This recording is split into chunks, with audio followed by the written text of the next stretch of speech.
Chapter 928. The Remnants of the Domain Laws of the Hellfire Tyrant. Luo Nan was not shocked. Instead, he was happy.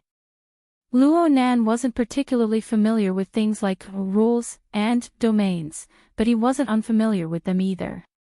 He was at the level of, I know, I've experienced it, I have a general understanding of it. But I'm unable to give a lecture. If fighting with extraordinaries and wandering through the misty labyrinth could be considered as experiences on Earth. Regardless, Luo Nan was very interested in these things. He knew that grasping the domain laws and skillfully using them was the threshold he needed to cross in order to raise the level of his configuration ability to the next level. What's more, the stimulation these things gave him was so obvious in the game scene. Moreover, it wasn't just stimulation for Luo Nan himself. When Luo Nan and the members of Mobile Squad 9 quickly passed through this fiery zone, the flow of energy within the unified configuration frame formed by the Labyrinth Division formation was clearly affected by the dazzling light and the corresponding high temperature. Under the automatic adjustment of the Dynamo Core unit, the squad members, the equipped exoskeletons, the vehicles, and the heavy assault armor all made corresponding micro-adjustments. The machinery bore more pressure, consumed more energy, and weakened the powerful heat radiation of the outside world. At the same time, the relevant personnel needed to ensure the work efficiency of the internalized or mounted Dynamo Core. They had to cooperate in the frame state of their body and soul. This was only on the material plane. What Luo Nan saw on the configuration plane was much more complicated, but it was also much more straightforward. Luo Nan suppressed the urge to chop it. He used a method that was not out of line to observe seriously. But the problem was that the order was just that. On the level of details, no matter how seriously he looked or how much effort he put in, he could not see it particularly clearly. Luo Nan had guessed that it might be due to the limitations of his mental sensing mode when he was far away. But right now, he was riding a light vehicle that simply ran over the fiery zone. The standard battle formation was in direct conflict with the remnant laws of the Hellfire Tyrant. What he could see was still limited. This was by no means the interference of the dazzling light. What truly troubled him was the feeling of fuzziness after the dazzling light. It was like a mosaic patch caused by the low resolution. In short, the picture was blurred. What was going on? Was it the natural influence of the domain laws of the Hellfire Tyrant, or was it the limitation of his observation ability? Or was it a problem with the inner universe simulator? Luo Nan had faintly captured a link that he had overlooked before, but he didn't have the time to do further analysis before the 300-meter canyon formed on the GH-077 infrastructure module flashed past.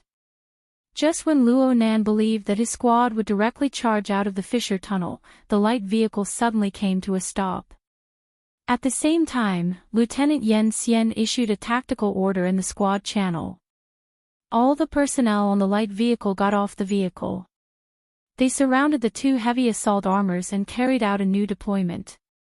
At this moment, the information in the group channel increased rapidly, but it was not chaotic. Luo Nan was currently the highest level of protected personnel. He didn't have any additional missions. The others all received specific instructions in the group channel and dispersed to carry them out one after another. Luo Nan. Luo Nan. Luo. Luo Nan looked around and looked. Nan's Luo. Luo Nan was free for a time. He turned his head to look in all directions, sizing up the surrounding environment. He was a bit surprised. This was because the scene didn't suddenly become clear and bright after he arrived at the end of the fissure tunnel. Instead, the interior of the tunnel maintained a certain continuity. The end of the flaming canyon could not be seen in front of him. However, the material was no longer the special material piled up from the corpses of the plate-building insect.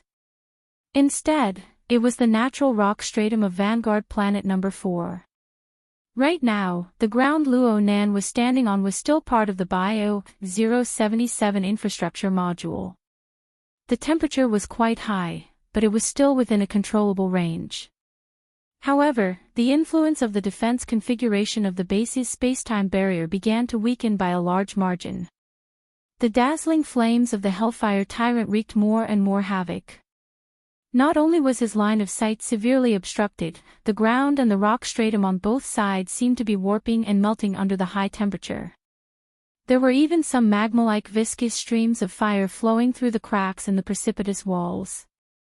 At first glance, it looked a bit like the Blood Soul Temple. Correspondingly, explosions, blasts, air waves, fragments, and other battlefield elements had already begun to reveal a greater sense of existence.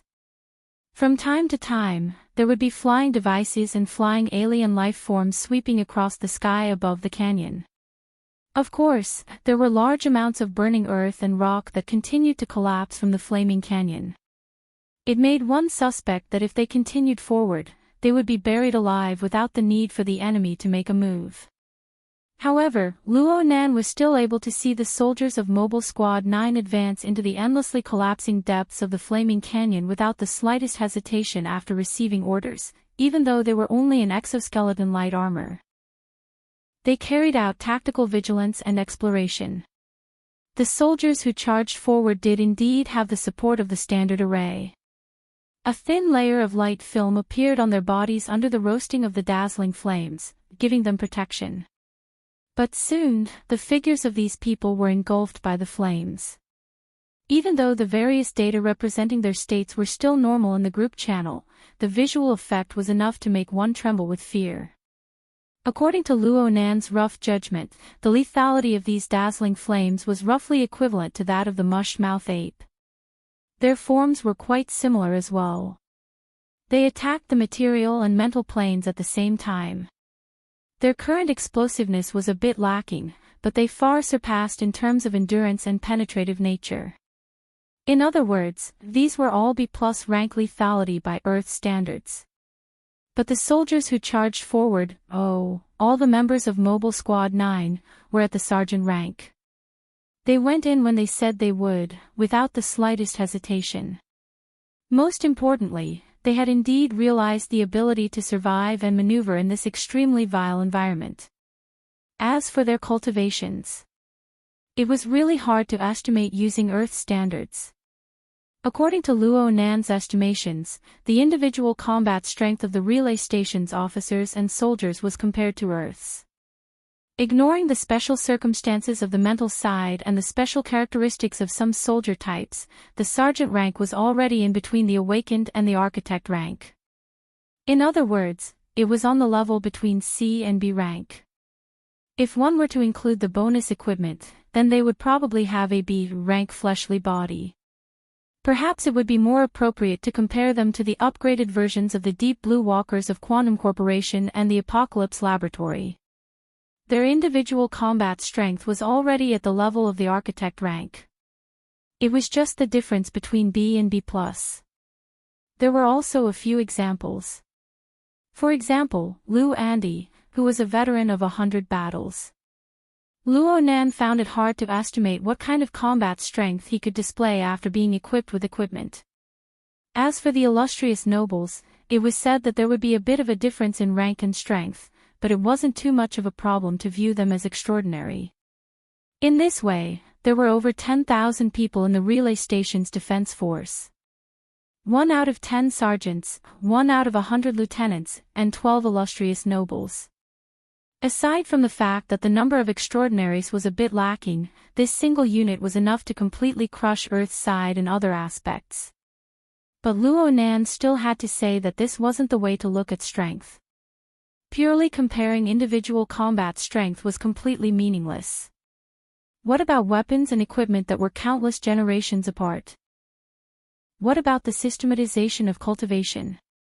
What about the most direct, standard arrays that could be formed by 2 people, 3 to 5 people, 10 to 100 people, and even 1,000 to 10,000 people? Luo Nan had crossed paths with Deep Blue Walkers many times on the plane of reality. He had always been researching burners, the archetype format, the Deep Blue platform, the Apocalypse Laboratory, and other targets. He was fully aware that a single Deep Blue Walker wasn't scary, but a group of 8 or 10 Deep Blue Walkers working together to open up a formatted space absolutely couldn't be underestimated. But compared to the Heavenly Yuan Empire's standard array, the coordinated attack system was much more powerful than the Heavenly Yuan Empire's standard array. Apart from the fact that it was much more powerful on the mental level, there were also differences in every aspect and every detail. The most important point was that even though the number of burners on Earth had rapidly expanded during this period of time, there were at most 1 or 2,000 of them. There were even fewer who could reach the evaluation of B rank. But there were practically no exceptions among the thousands of sergeants at the relay station, at least in the battle order. Their combat strength was indeed powerful to the point of inconceivably powerful. But on this basis, what level was the combat strength of the great sovereign-level fantasy breed and his servant army that formed an all-out siege against the relay station? Needless to say, on an even broader plane, in the endless era of movement that spanned hundreds and thousands of years, super-powerful beings like Lord Zhanghe, great sovereign Chang Yishuan, and the gods of the heavens simply exceeded the scope of his rational imagination and construction. Luo Nan stood at the edge of the fissure tunnel at this moment. He faced the dazzling light and raging flames that assaulted his face. The standards of extraordinary power that he had gradually established on Earth began to melt and collapse. At the same time, a tender sprout of curiosity and thirst for knowledge was frantically absorbing nutrients within the shattered ruins. It grew rapidly, so much so that some of his thoughts, which had gradually subdued in the collective environment of strict military rules, began to stir once more. They popped. And it was at this time that Lieutenant Yen Xian suddenly called out to him. "Luo Nan." "Yes, Lieutenant." Luo Nan thought that the operation was about to begin, but he didn't know that he had pulled Yen Xian into an impromptu chat group. Go Yi and Xian Zhu, who acted as technical instructors, were already here. There were also 2 other people.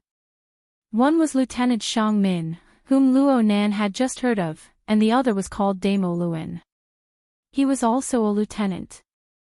Luo Nan was the smallest of them all. But no one paid attention to these details right now. The chat group interface was spread out with a simple diagram of the current situation on the battlefield outside. It was extremely intuitive. From Luo Nan's point of view, it was like he was facing a chessboard. His perspective cut in from the parallel direction of the Chu River Han boundary. The 2 flanks were the battlefield of intense strangulation. The green dot of light that marked the transport vehicle could barely be considered to be the left edge of the Chu River Han boundary. It roughly crossed the position of the Zhu Lin boundary and advanced with difficulty. There were still at least 2 squares of distance before Luo Nan and the others could successfully jump out of the chessboard. Chapter 929. Luo Nan saw the map of the battlefield situation, but this didn't mean that he had to. Or that he had the qualifications to think about this. The officers who had entered the conversation group long before him had more or less analyzed the situation. What Luo Nan needed to do next was just carry out the orders. Oh, due to the special nature of technical work, he needed to do some homework in advance. He needed to make some basic judgments. Otherwise, he probably wouldn't even have the chance to enter the conversation group. The Heavenly Yuan Empire was known as an empire. Under most circumstances, the hierarchy was very strict. Luckily, Go Yi, who had recommended Luo Nan to participate in this operation, took great care of him. This is the transport vehicle structural diagram, the mounting module diagram, and the design diagram of the freezing device. Both the configuration and the machinery are present. Also, this is the current real-time self-inspection status of the transport vehicle.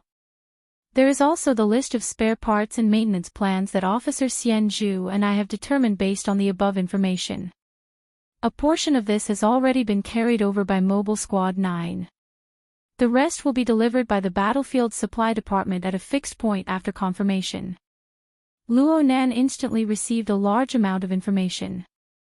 He also received Lieutenant Go Ye's complex and meticulous train of thought on this matter. He was quite embarrassed by this. Compared to a veteran maintenance soldier like Go Yi, Luo Nan's train of thought was a bit too straightforward. He had come over with his head down, completely neglecting the spare parts and maintenance plans. Even if he reached the transport vehicle, would he have to use his teeth to fix it? Xian Zhu also spoke. Basically, you can follow this. But you need to pay attention to the basics. In this damned place, unforeseen events can happen in the blink of an eye. Plus, some people have chosen a tactical route. Basically, they are aiming for the unexpected. Shut your mouth. We've already delayed for a quarter of an hour. Even if we delay for 10 more seconds, the entire operation will be pointless. Lieutenant Damo, who Luo Nan had never dealt with before, sounded extremely irritable. Luo Nan was even able to hear some explosive noises from deep within. Could it be that this Mr. Lieutenant was still in the middle of battle? Luo Nan couldn't get angry at such a person. Soon, a slightly raspy female voice rang out. Damo, your opinion and attitude have already been made clear. You won't change it. Then concentrate on doing what you need to do. The flank has taken another hit. TCH. The short words had yet to finish when the chat interface already displayed the words, Shang Min has kicked Damo out of the conversation group. This big sister lieutenant was really straightforward. Luo Nan couldn't help but think of Go Yi and Xian Zhu's trust towards this female officer. They even felt fear. Just as this thought flashed through his mind, he heard the voice again. Now the inner magnetic coil on the left side of the car body is broken, and the energy storage tank is giving an alarm. What should we do? Go Yi immediately said, you only need to. I'm asking the maintenance soldier who's about to board the train. Only now did Luo Nan realize that this big sister lieutenant officer was coming straight for him. But what could he do even if he knew? He had never come into contact with transfer vehicles before, and he had only obtained the relevant blueprints and information for a few seconds. How could he come up with a plan? Speaking of which, how many days had it been since Luo Nan was asked to the point of being tongue-tied when it came to professional knowledge? It was precisely because of this experience that he was about to forget that he became more and more useless. His face flushed red and even felt a little hot. Officer Shang Min's tone was a bit cold when she asked Luo Nan a question. Perhaps those two cripples sent you because they had more thorough considerations. But I believe that before you board the bus, the most important thing you should do is, all I have to do is make up for it. Holy crap. Luo Nan immediately thought of Officer Damo's fate. How could he not know what he was facing? In this instant, he wasn't thinking about begging for mercy or a reprieve. Instead, he was thinking about something that was especially important to him. It should have existed alongside the battlefield situation diagram, but it wasn't reflected in the diagram. Luo Nan's voice moved, and something popped out in his mind. I want the real-time route of the transfer vehicle and the monitoring diagram of the surrounding spatial barrier configuration. Only the heavens knew whether or not the words he had hastily organized could be conveyed properly. In any case, Luo Nan had already been kicked out of the conversation before his voice faded away. The simplified map of the battlefield that he had seen in the dialogue earlier had also been wiped clean. Hey! Luo Nan let out a low cry, but it was useless. Officer Yan Xian turned his head at this time. The eyes beneath the metal helmet seemed to be observing him. Luo Nan pondered whether or not he should let this officer help pass on a message. But at this time, the Chu River Han boundary appeared in the virtual interface of Luo Nan's left eye in the form of a chessboard. The complex and changing graphical lines and numeric symbols appeared at the same time as well. Luo Nan would have been stupefied in the past, but after listening to Lieutenant Commander Xing Zhan's lecture earlier, he already had some ability to adapt to this kind of expression. He knew that this was the real-time monitoring data of the defense state of the base's internal and external areas by Ant Kuei, the highest-level AI of the relay station. Those who knew the ropes would naturally be able to obtain the necessary information. Luo Nan could barely be considered as someone who knew the ropes. Aside from this, there were even more intuitive markings on the chessboard.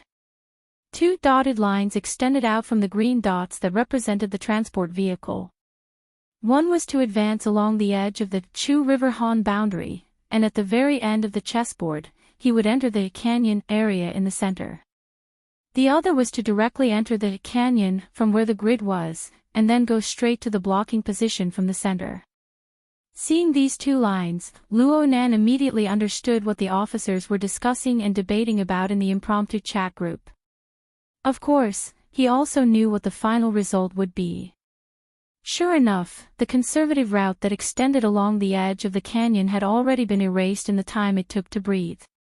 All that was left was the route that forced its way through the depths of the canyon.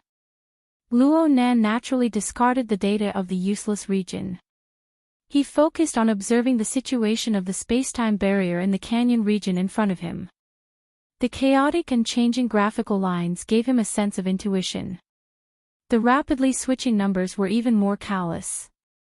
Luo Nan wasn't sensitive enough to the latter, but he already knew that this path was absolutely not easy to walk just by looking at the former.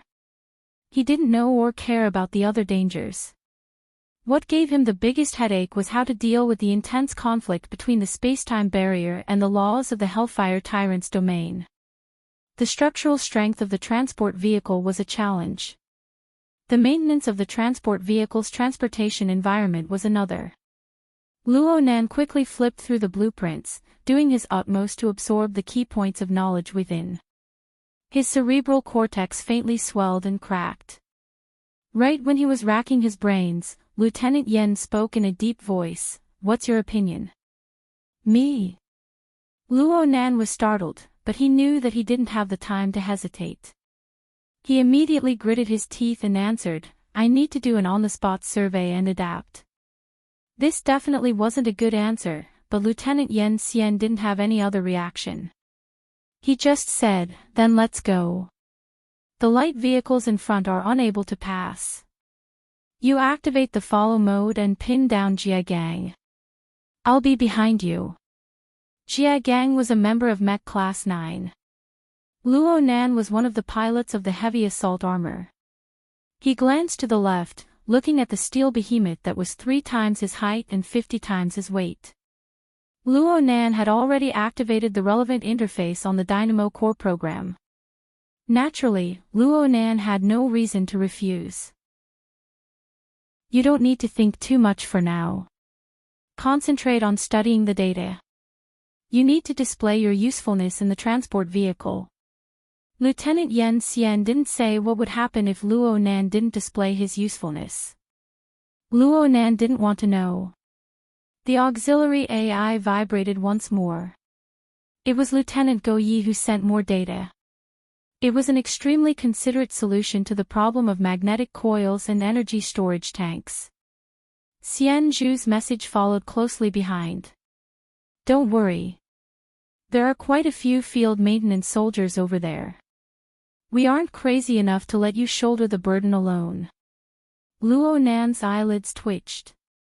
Even though Xian Zhu said these things to reduce the pressure on him, Luo Nan acted as if he hadn't seen these words. Lieutenant Yen Xian didn't tarry any longer. After receiving the latest information from the scouting outpost, he issued an order in the squad channel. The entire squad advanced forward. A total of 11 people, including Luo Nan, completely submerged into the ceaselessly burning and collapsing rock canyon before them in less than half a second. Luo Nan left the basic construction module and stepped onto the natural rock layer of the planet. The ever-bright virtual interface on Luo Nan's left retina clearly dimmed by a layer. Part of it was due to the effect of the intense light, but the majority of it was due to the interference of the shattered domain laws of the Hellfire Tyrant behind the dazzling flames. This complicated and shattered law was so close to Luo Nan. If it weren't for the isolation of the exoskeleton armor and the Type S3 array, Luo Nan might have already melted inside. But even at this distance, the details of the flames were still blurred like a mosaic. How strange. Who cares? Luo Nan narrowed his eyes. He used his eyelids to isolate the piercing flames, maintaining the purity of his thoughts. At this moment, even the mysteries of the Hellfire Tyrant's domain laws had to make way for the mission he shouldered. Sergeant Jia Gang drove his heavy assault armor up ahead, directly smashing through the wall of fire and the ceaselessly falling earth and rock fragments. He forcefully opened up a path forward in the depths of the already half-collapsed canyon. At the same time, he pulled Luo Nan along, maintaining relative synchronization. Lieutenant Yen Xian was endlessly adjusting the weight of each member of the squad receiving the array's blessing. No matter how he adjusted it, Luo Nan would always be the one with the highest priority. So much so that Luo Nan's vision was completely blocked several hundred meters ahead. There were no other changes to Luo Nan's body aside from the floating dust and the elevated temperature caused by the scorching flames. Under these conditions, Luo Nan endlessly integrated the design blueprints, the transfer vehicle's real-time self-inspection results, the surrounding environment. Of course, there were also the nesting and functional relationships of the space-time barrier, the standard combat array, and other large and small configuration systems. He knew that time was of the essence. He simply gave up on the material and mechanical parts and only focused on one. Because of this, the knowledge and information he grasped didn't have a standard to refer to. All he had was the general network of thought that was established on the foundation of configuration, as well as his mind that gradually stabilized. Suddenly, an order pierced into the group channel on Luo Nan's auxiliary AI mission system at the same time. It included the corresponding authority and signal link. And the most core sentence was, "Get in the car." Chapter 930. Did the transfer vehicle come down just like that? Just looking at the momentum of the landslide above their heads, it was as if they were all buried alive. Should he charge in under these circumstances? In the end, Luo Nan was not an elite who had experienced hundreds of battles on the battlefield.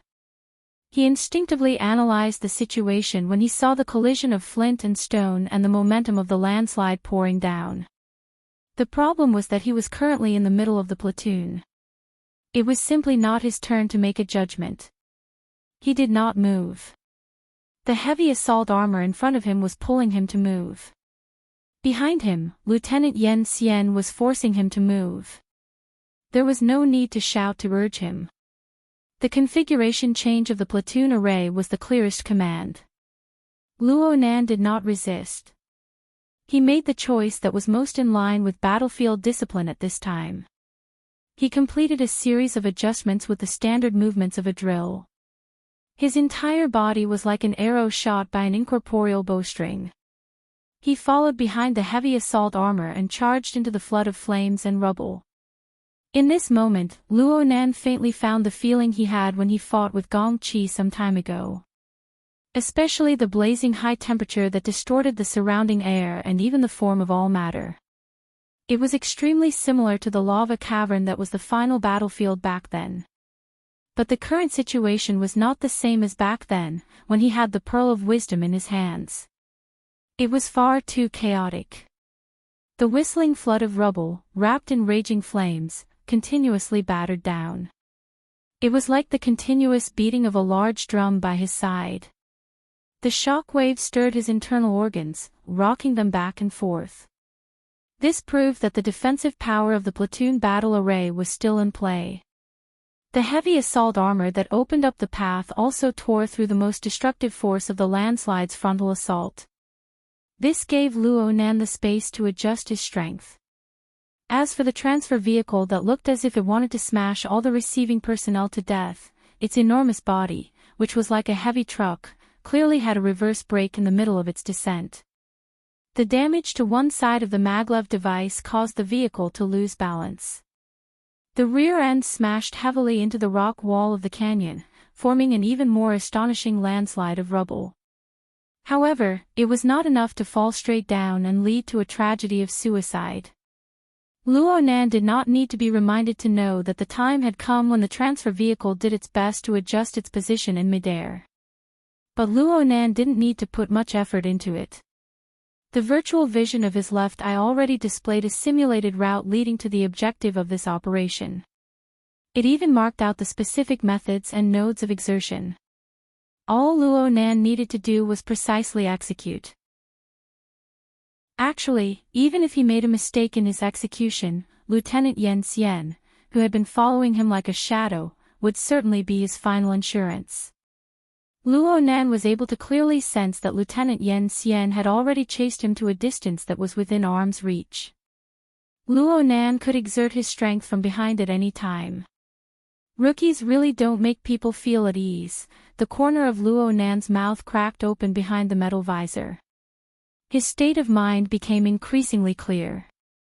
He began to silently count in his mind, using the rhythm of the Earth's countdown, 2, 1. Dodge. Yen Xian, who was behind Luo Nan, suddenly changed his orders. Luo Nan, who had already begun to twist his waist to exert strength, was forcefully knocked down by the steel body charging at him from behind. And the already tall and sturdy torso of the heavy assault armor in front of Luo Nan swelled up several times in this instant. Its two arms came together with a bang, and its mechanical modules deformed to prop up a large shield of considerable surface area. It protected Luo Nan, Yen Xian, and the other two squad sergeants who had alertly pounced back. Luo Nan plunged headfirst into the loose yet still burning layer of rubble. He couldn't see anything. But he still maintained a connection with the transfer vehicle. So he was able to clearly sense that the transfer vehicle, which had been about to finish adjusting itself, suddenly suffered an extremely powerful artillery strike from the rear. The penetrative power and explosive power of this strike were tyrannical to the extreme. Nearly a fifth of the metal outer shell, baffles, and spare parts of the rear of the transfer vehicle were blown into smithereens. At the same time, there were at least 3 human bodies, or broken limbs and fragments. The transfer vehicle lost control in an instant.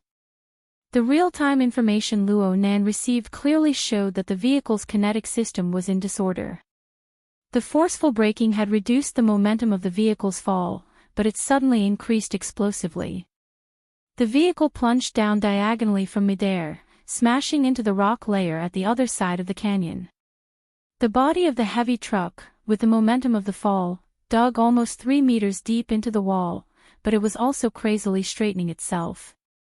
Pushed by the uncontrollable power, it was like a blunt knife that cut an extremely deep crack in the burning wall. Then, it pushed against half of the rock stratum and moved forward with a loud bang. Its direction was still toward the blocking position, but this way, it perfectly missed Luo Nan and the others, who were coming over to provide support. Luo Nan subconsciously wanted to get up when he saw this situation, but Yen Xian, who was pressing down on his shoulder, didn't say a word. He gave Luo Nan a clear downward force, stopping Luo Nan's movements. In the next instant, Luo Nan saw through the monitoring equipment of the transfer vehicle that smoke rose from all over the canyon. Some abnormal colors were cast down from above. The color was a relatively dark yellowish-green ball of mucus. It caught fire the moment it came into contact with fire. Smoke rose everywhere, and it rapidly accumulated to a certain density before exploding with a rumble. The dazzling flames that were burning on the rock layer exploded into a rain of fire that filled the sky. This rain of fire would burn and corrode a hole in the blink of an eye as soon as it landed on something solid. Moreover, there was a second explosion. It was extremely sinister. Luo Nan's side was able to evade in time. He had the heavy assault armor blocking the outermost layer. The defensive power of the array was effectively concentrated, allowing him to avoid this disaster. It was just that the surface of the armor controlled by Jia Gang had suffered quite a bit of damage. But on the other side, the transport vehicle had already suffered heavy damage. Its defensive power was clearly lacking. After this rain of fire, it became riddled with thousands of holes. The sinister flames that had been catalyzed were impossible to extinguish as long as they burned. The flames followed along the outer armor of the vehicle body, continuing to spread and permeate. In the short span of a breath, the transport vehicle had truly become a train. It was like a raging burning ball of fire. It launched a desperate charge toward the fissure tunnel several hundred meters away. "Let's go." This time, Yen Xian forcefully pulled Luo Nan up. Then he exploded into action, reversing his direction. He charged like a hurricane on this side of the canyon in an attempt to catch up to the transport vehicle, which was wrapped in flames. Luo Nan used his own perspective to quickly survey the surroundings. He saw a series of muffled collisions. It was similar to the cannon fire that had fiercely struck the transport vehicle before. The collisions smashed into the two sides of the rock walls. Every collision caused smoke and dust to fill the sky. Shock waves crisscrossed back and forth, pounding people's lungs and causing their skulls to shake. Shadows streaked across the air above the canyon. There were at least a dozen or so low-flying flying vehicles and even more pterodactyl-like vicious creatures. They whistled and pierced through the air in a form of collision. Quite a few of them turned into fireballs in the first instant. Armored soldiers jumped out of the vehicles and fell to the edge of the canyon. Some even fell to the bottom of the canyon. As for the pterodactyls, they were the main culprits that had spat out the acid bombs. They suffered quite a bit of damage right now. Fortunately, they weren't able to drop a second wave of catalyzing poison that could have taken their lives. There was also an enormous beetle that was the size of a heavy tank at the edge of the canyon. It was unknown when it had surged up, but it fell down like dumplings. Its enormous size was simply a devastating disaster for the already fragile canyon. It gave people the feeling that hundreds of thousands of square meters of earth and rock had collapsed in the blink of an eye. Luo Nan had seen the acid pterodactyls, the assault beetles, and the monsters that carried out the long-range bombardment during his offline testing. He had been in the game for a long time, and he understood that these were the servants of the magnetite mica jellyfish. They were terrifying monsters that were created under the dual effects of magnetization and stitching. There was also the Hellfire Tyrant that was still in a corner of the battlefield. It was extremely likely that this was the result of the third and most mysterious ability of the magnetite mica jellyfish, the Dimensional Gate. This was the might of a senior monarch-level magnetite mica jellyfish. He was thinking too far ahead. But these things before his eyes were undoubtedly attracted by the transport vehicle. The intensity of their battle had already exceeded the norm.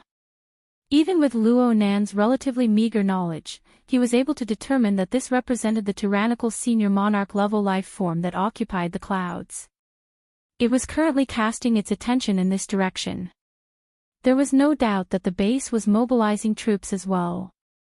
But the space-time fortress was damaged, and the front lines were in a state of chaos.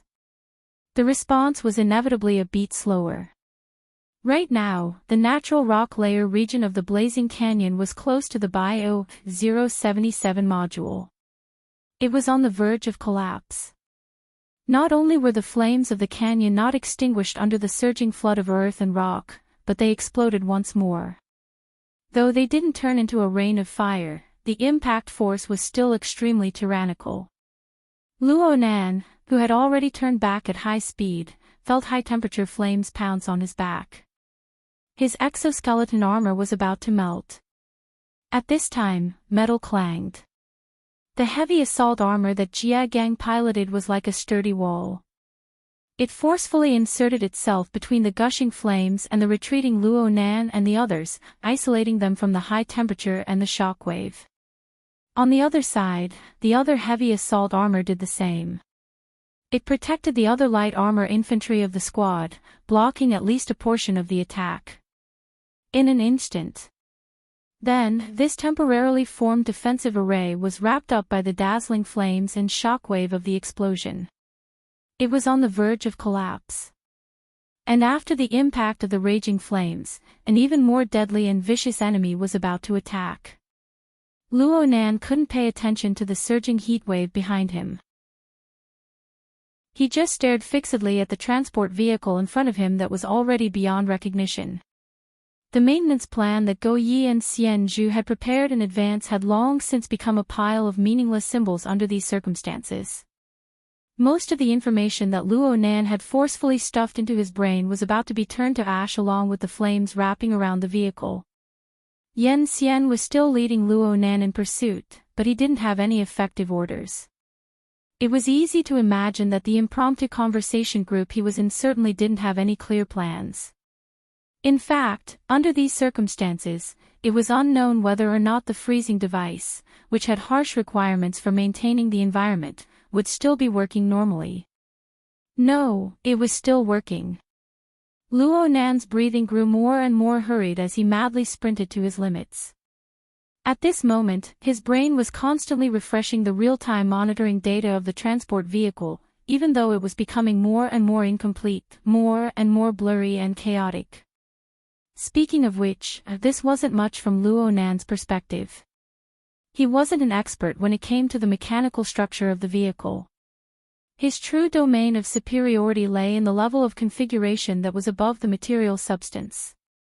In Luo Nan's eyes, the core configuration of the current transport vehicle was extraordinarily complete.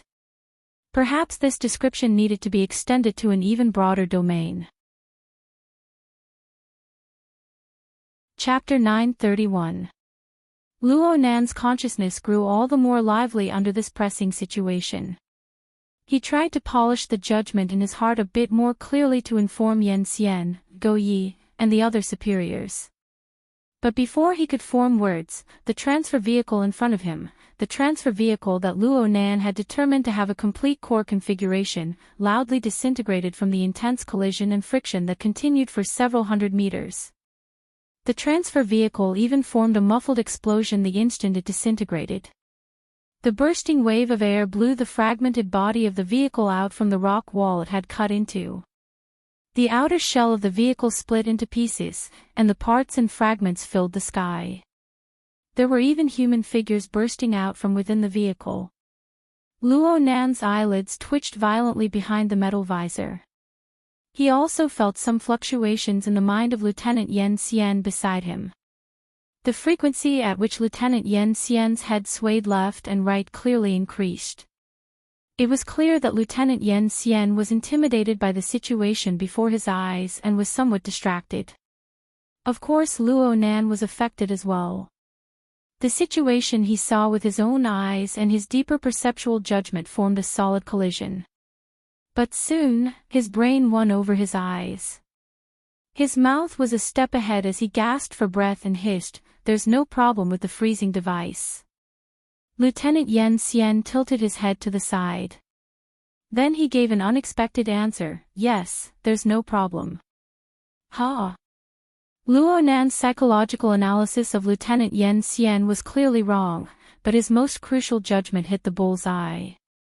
After the aftermath of the explosion dissipated, the situation became increasingly clear.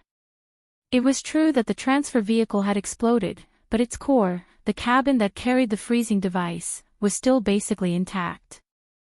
At most, it was a bit blackened by the smoke and fire.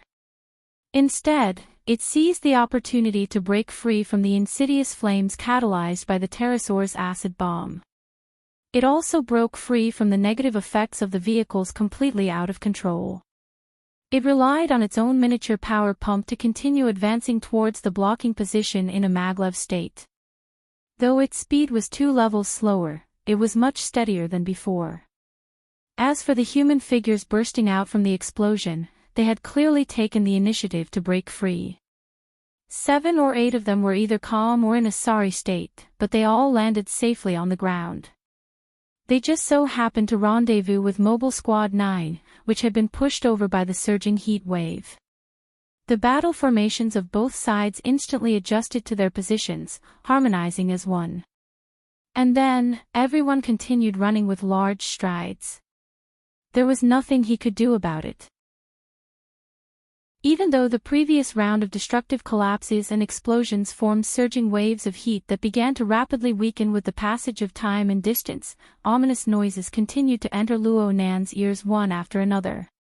It was a kind of screeching sound of friction. It was the omen of a tyrannical assault beetle breaking through the smoke and flames to quickly approach. At this moment, the enemy's pterosaur forces in the air began to be suppressed by the superior firepower of the base. The distant artillery also temporarily stopped firing.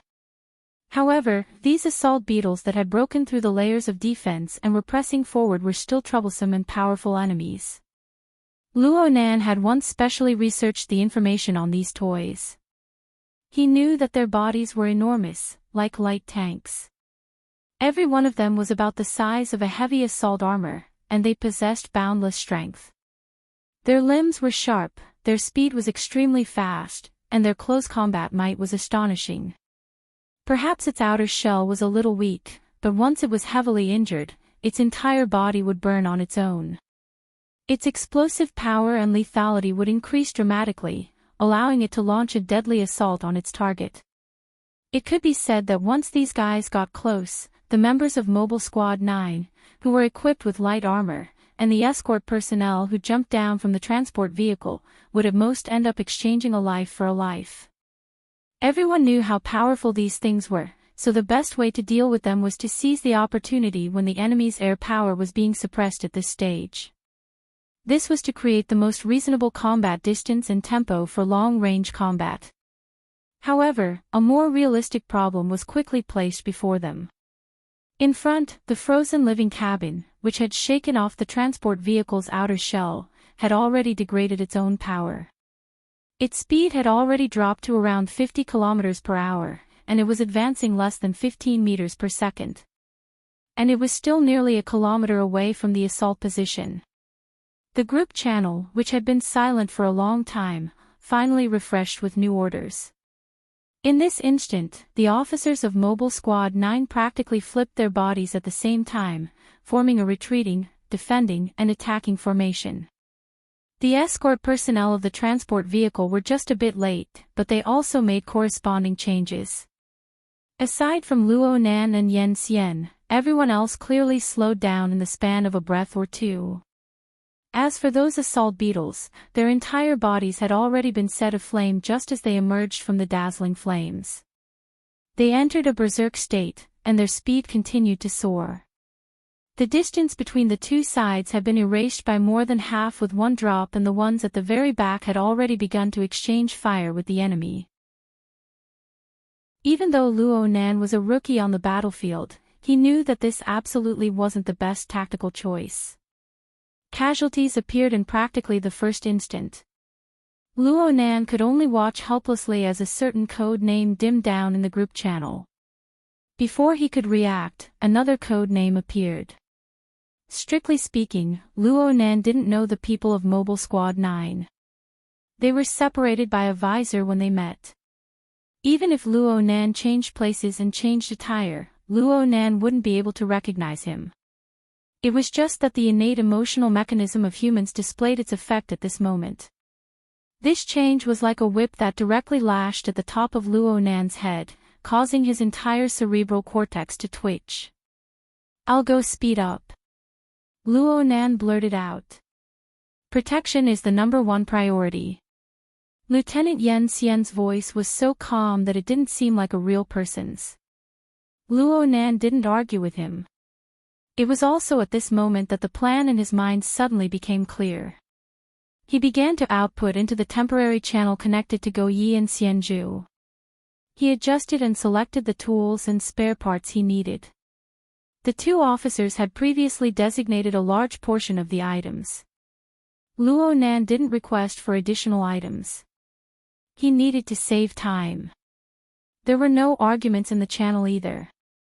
The two officers, who were also the seniors of the maintenance soldiers, chose to let the frontline maintenance soldiers follow their own train of thought at this critical moment. This was also to save time. Confirm. Fire. The spare parts Luo Nan requested were fired from the location of the assault array through guidance technology. They were thrown to the place they had to pass through in order to receive them. But what arrived first were 3 blazing flashes of light. They practically streaked across everyone's scalps. They exploded a few meters behind Luo Nan. To be more precise, they exploded in the line of fire formed by the assault personnel behind him. The assault position, fortress, was the artillery support. The number of assault beetles that were blown over was secondary. What was important was that it formed an even larger landslide. It completely blocked off the path to Flaming Canyon behind the line of fire. The offensive of the vicious assault beetles had suffered a setback. But it was only a setback. The magnetic mica jellyfish of the senior monarch level had certainly set Flaming Canyon as an extremely high priority. The servant army of the frontline battlefield poured in regardless of the cost. These stitched freaks, who had no concept of fear and death, displayed a crazy drive to blast open the defensive barrier of time and space. They used the explosions of their own kind as their main attack, and they used their sharp limbs to dig as support. In the blink of an eye and a breath of time, the collapsed canyon passage was forcefully pierced through by the swarm of assault beetles. This kind of investment seemed to be enough to carry out a few waves of assaults against the assault position ahead. In fact, the assault position had already entered a state of war. They had begun to execute the assault mission. Luo Nan divided a portion of his mind to pay attention to the battle situation, but his thoughts were not chaotic. Instead, his thoughts became clearer and clearer. The spare parts and toolboxes were already in place ahead. To the side, the outer cabin of the maglev propulsion frozen alive installation was already a short distance behind them. It was even easier to calculate ahead of time. He could faintly feel Lieutenant Yen Xian's gaze turn over. This was a critical juncture where he needed to make a move. If Luo Nan did not react in time, Yen Xian would do the same as before and make the decision for him. This time, there was really no need. Luo Nan exhaled and inhaled from behind his visor. He sent out a message in the group channel, "Prepare to dock." This time, he did not count down. He directly exerted force after the preparatory work was completed. The exoskeleton armor that covered his entire body gave him an even greater restraint. Actually, the expansion and contraction of the muscles of his entire body formed an even more explosive force that propelled him to the side and forward. In the end, Luo Nan was not a true rookie recruit. Even though he had never experienced a battlefield like this, he had crossed swords with all sorts of people on Earth. This experience was enough to temper his judgment and action power at critical junctures. In this moment, the state of the outer cabin of the frozen alive installation, the state of the squad, the state of the spare parts box ahead, and his own state all appeared in his mind in a configuration mode that was detached from the substance. The configuration mode continuously refreshed and changed. Whether it was calculation, prediction, or intuition, there was nothing wrong with Luo Nan's ejection trajectory, and the forward path of the outer cabin of the frozen alive installation converged in an instant 20 meters ahead of him. It was at the midline of the canyon. And there was precisely the location of the spare parts box that had been launched over. Luo Nan took the first step and unlocked the privileges of the spare parts box through the air. He controlled this box made of special materials and placed it flat on the flame-covered ground. Luo Nan, who was suspended in midair, waited for a moment in this position. The belated outer cabin of the frozen alive installation passed through the top of the spare parts box and collided head-on. A muffled sound rang out as the spare parts box accurately adhered to the bottom of the outer cabin of the frozen alive installation. At the same time, a data link was realized. As for Luo Nan, he had already obtained the relevant privileges earlier. Right now, he displayed his usefulness. The outer cabin of the frozen alive installation, which was completely in the state of a lump of iron, opened a door in front of it. Luo Nan shrunk his body and rolled, smashing his body inside. Luo Nan's ears buzzed and vibrated in this moment. Then he collided with a layer of nothingness, an air buffer membrane. He spun a dozen times in this not-so-spacious area, and the powerful momentum was digested. It was just that Luo Nan couldn't control his body's balance too firmly for the sake of ensuring the relative stability of his brain and lungs. The air buffer membrane disappeared, and his shoulders and hips smashed onto the floor of the carriage with a bang. Luo Nan didn't have any other reactions aside from gasping for breath. At most, he took the opportunity to test the state of the spare parts box through the floor. Then he propped himself up and looked out the only side window. He saw Lieutenant Yen Xian's figure shoot back at high speed from outside. Clearly, he had already returned to the front lines of battle. Luo Nan's gaze turned back. It was unavoidable that his gaze was attracted by the translucent frozen alive installation at the center of the cabin. The person inside that had entered a frozen alive state seemed familiar. Whether it was the tall and astonishing torso, or the malevolent metal prosthesis that blended with flesh and blood on its cheeks, it gave off an extremely deep impression. Luo Nan had seen this person 2 days ago, that's right. This was one of the high-ranking officers of the relay station, the commander of the elite mobility force, Sir Shi Yuan. Hold on. If this person was here, then who was the one resisting the Hellfire Tyrant on the front lines? Chapter 932. Luo Nan was slightly startled. A good problem appeared before his eyes. It was worth researching, but he didn't take it a step further. His energy really didn't allow him to. Instead of thinking about these things, he might as well take the opportunity to catch a few breaths and slow down his sluggish and weak state. Phew. Phew. What a freak. Luo Nan did his best to calm his breathing. He felt the repeated process of sweat overflowing his skin and being sucked dry by the combat uniform.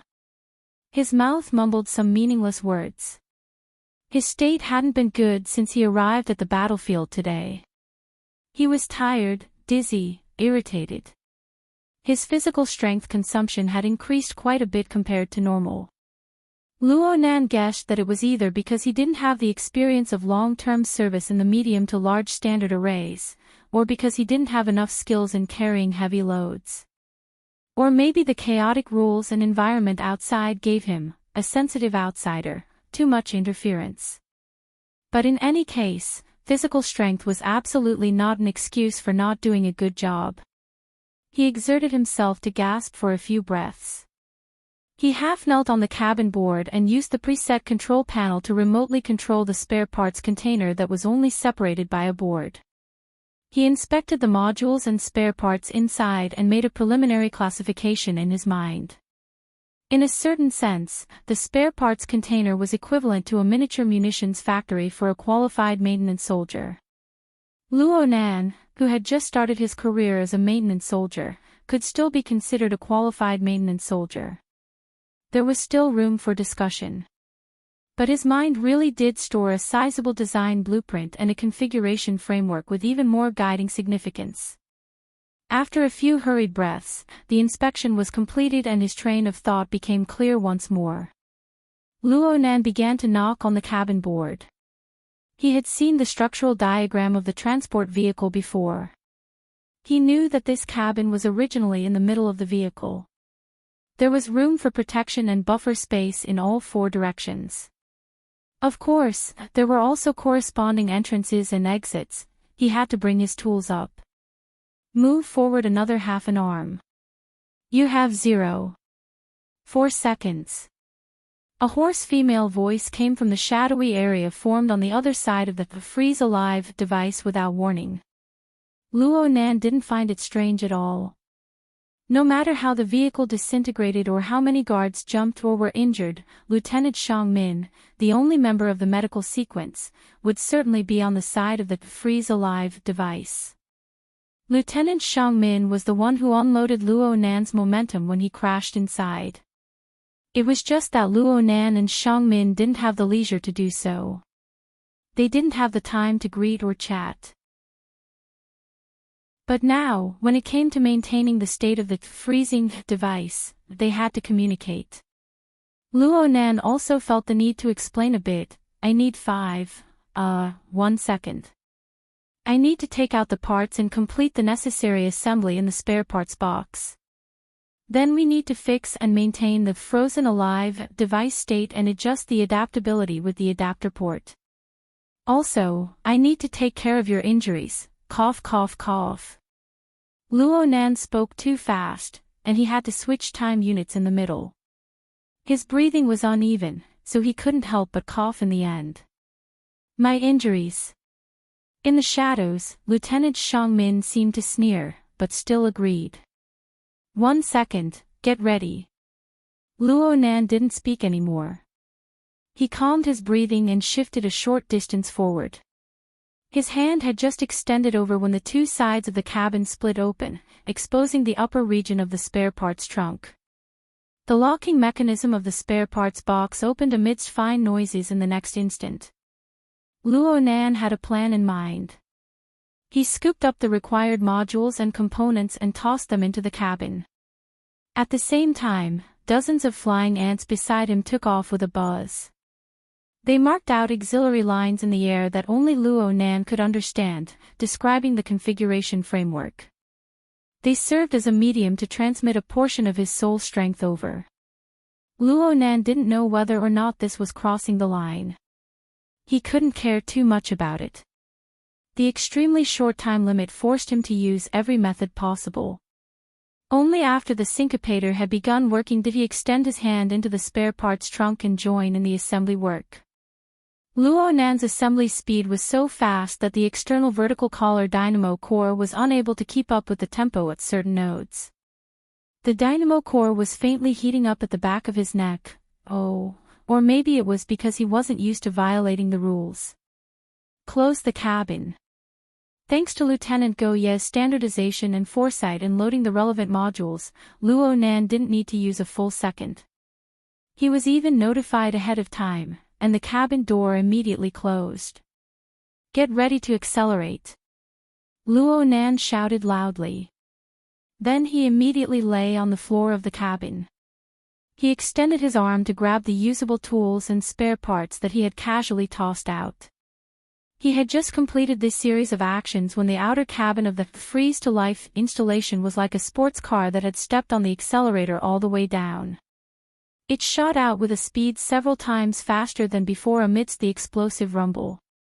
It practically crossed the majority of the remaining natural rock formation canyon in an instant. It was infinitely close to the location of the Base 077 infrastructure module. At this point, its speed suddenly dropped and it returned to its original level. It even dropped a bit. But no matter what, it was getting closer and closer to the blocking position. From beginning to end, the spare parts box and more than half of the modules and accessories inside did not enter the cabin. They had already completed their mission. It was nothing more than a single-use propeller. His train of thought is so crude and straightforward that it's scary. Lieutenant Shangmin's hoarse voice could still be considered steady, but speaking these dispensable evaluations proved that there were fluctuations in her state of mind. The instantaneous acceleration just now pushed Luo Nan directly to the rear of the cabin. He slammed into the cabin wall with banging sounds. He chuckled twice. No matter what was said, this simple single-use propeller allowed Mobile Squad 9 and the escort personnel to move the depth of the battlefield by a large margin into the Base 077 infrastructure module. They were already under the protection of the blocking position. They wouldn't need to engage in a life-and-death struggle with the assault beetles. This could pull back many people in an instant. Of course, Luo Nan also knew that the core of his mission this time was to ensure that the important person within the freeze-to-life installation was still Sir Shuyuan. He had to transport him back to the blocking position in a stable state and then transfer him to the interior of the base. From the looks of things, it was still relatively stable. The explosive power of the single-use propeller was still within the range that the outer cabin of the freeze-to-life installation could bear. Though Luo Nan's plan was crude and straightforward, it had a relatively reliable basis. Luo Nan was not prepared to explain in detail to Lieutenant Shangmin. After all, the vanguard of the assault beetles was still 100 meters away. The enemy's aerial and long-range attacks could regroup at any time. Now was far from the time to chat. After laughing twice, Luo Nan struggled to get up. He organized the tools and spare parts he had just protected and began to reassemble. Luo Nan's position at the rear of the cabin was getting closer and closer to Lieutenant Xiangmin. Without the obstruction of the freeze-to-life installation, they could look each other in the eye when they raised their heads. Of course, they could only see each other's exoskeleton armors. Lieutenant Xiangmin sat in a semi-concave corner at the edge of the cabin wall. She bent one leg and extended the other. Her posture looked rather lazy, but she was actually controlling the injuries on her waist and abdomen. It was a rather heavy injury. Luo Nan only shot a glance in that direction before lowering his head to do the work in his hands. He needed to check the state of the freeze-to-life installation and perform a signal link. He needed Lieutenant Xiangmin's authority, and the other side cooperated without any hindrance. Luo Nan's current work was different from his previous capricious disposable propeller project.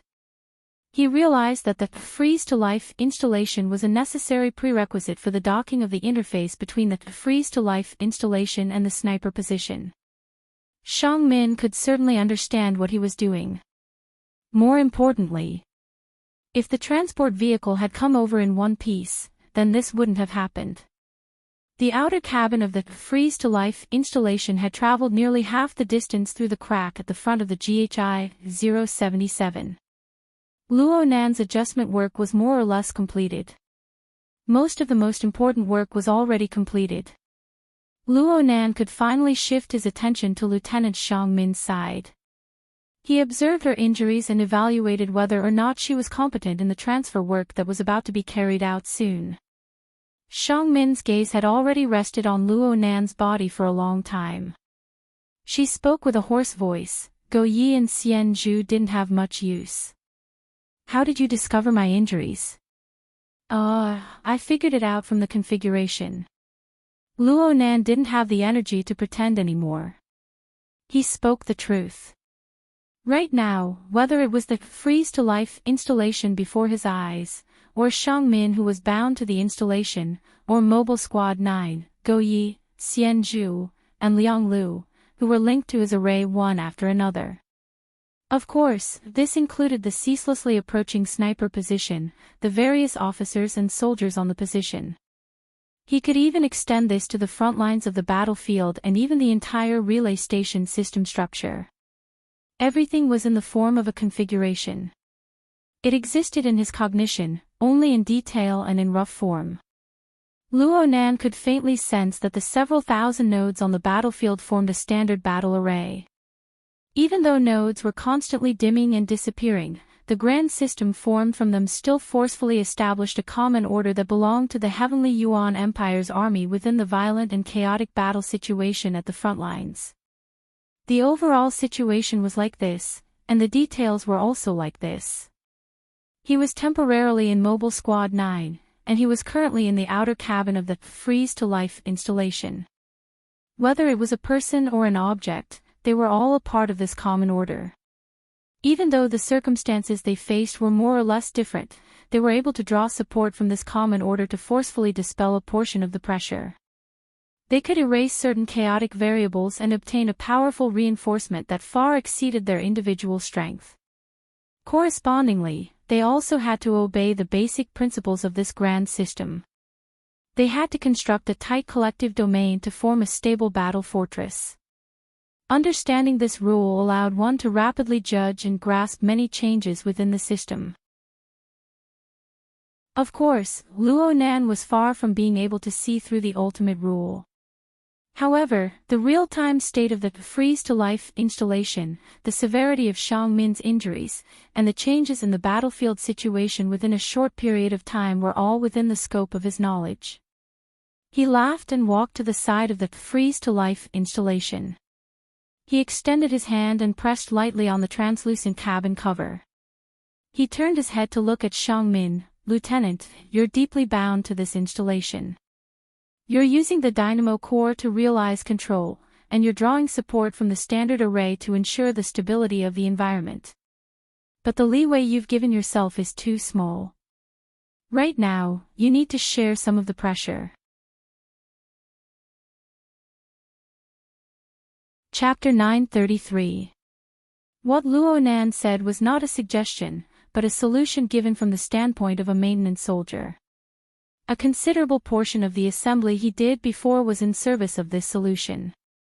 His superiors, the technical director Go Yi and Xian Zhu, did not raise any objections. At the very least, they maintained their silence. However, as the only person in the medical sequence present, Lieutenant Shang Min needed to communicate with him. The pressure is shifting. Where is it shifting? It's mainly this part of the mechanical structure, as well as the lost functionality of the rear half of the cabin. Luo Nan extended his hand and stroked the dimly lit air as he spoke, causing a visual projection to appear. A portion of the assembled mechanical modules lit up, and then a few areas of the bulkhead lit up.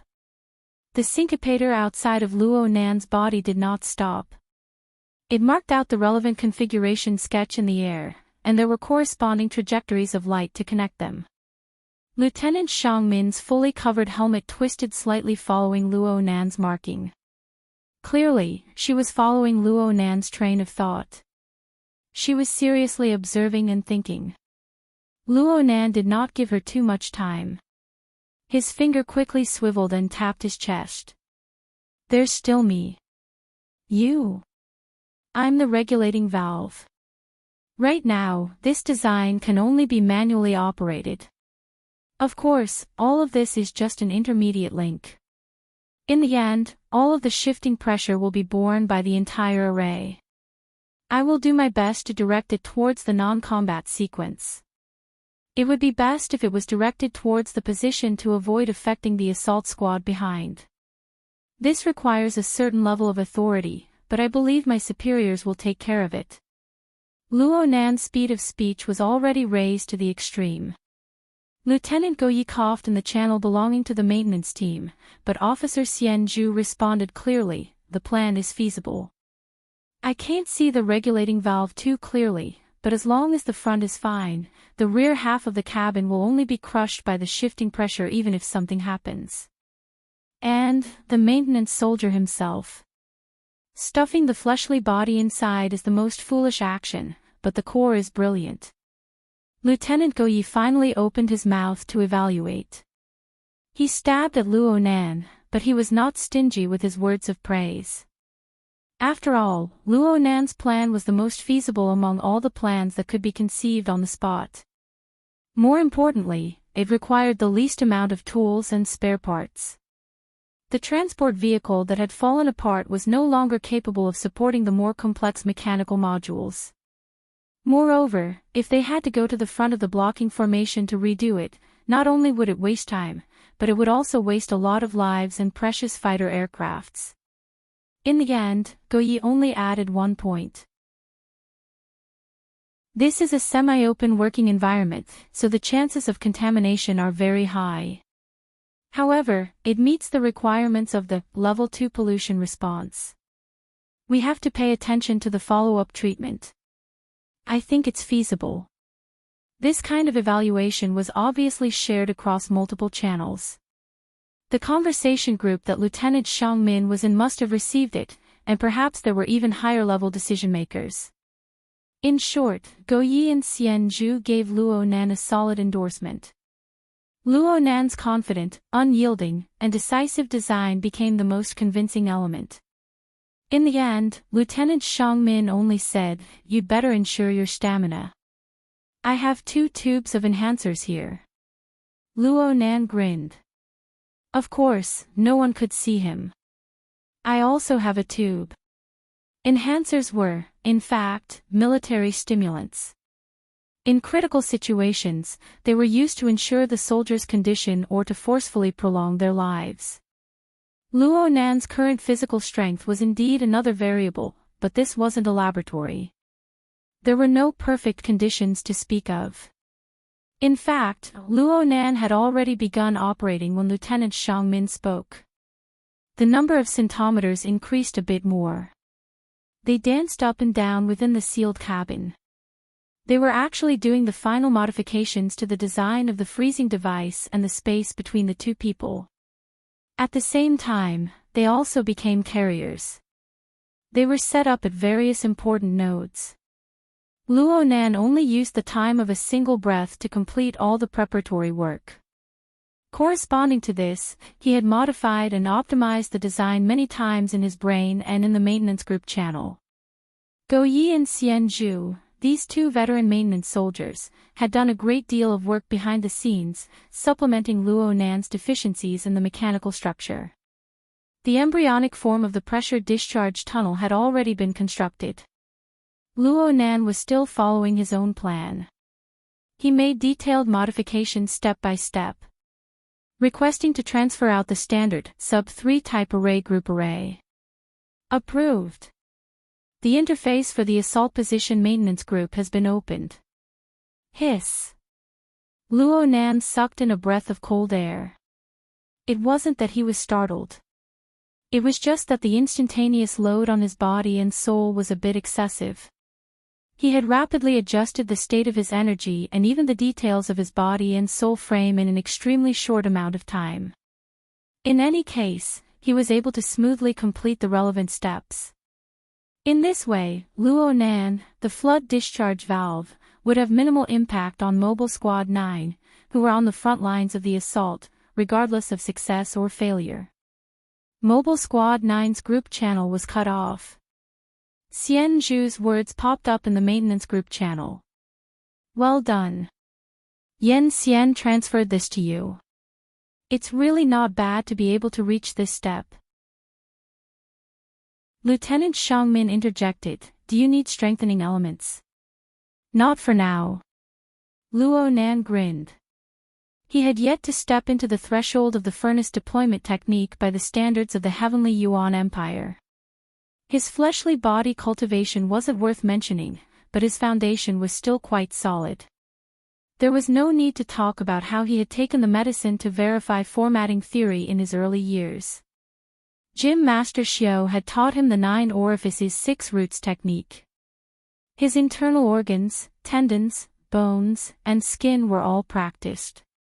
His 4 limbs and hundreds of bones were smooth inside and out. He was also a standard fleshly awakened. With the support of his keen perception of configuration, such adjustments were still within the scope of his abilities. He even had the spare energy to do other things. For example, when some equipment was missing, he could bestow his own exoskeleton armor with additional functions through fine adjustments to the body and soul frame. He could temporarily act as a conductor, connecting the mechanical modules and the bulkhead to form an even smoother flood discharge channel. And since Luo Nan had already linked up with the array that Go Yi and the others were in, the area of the flood discharge area had expanded to cover the entire blocking position.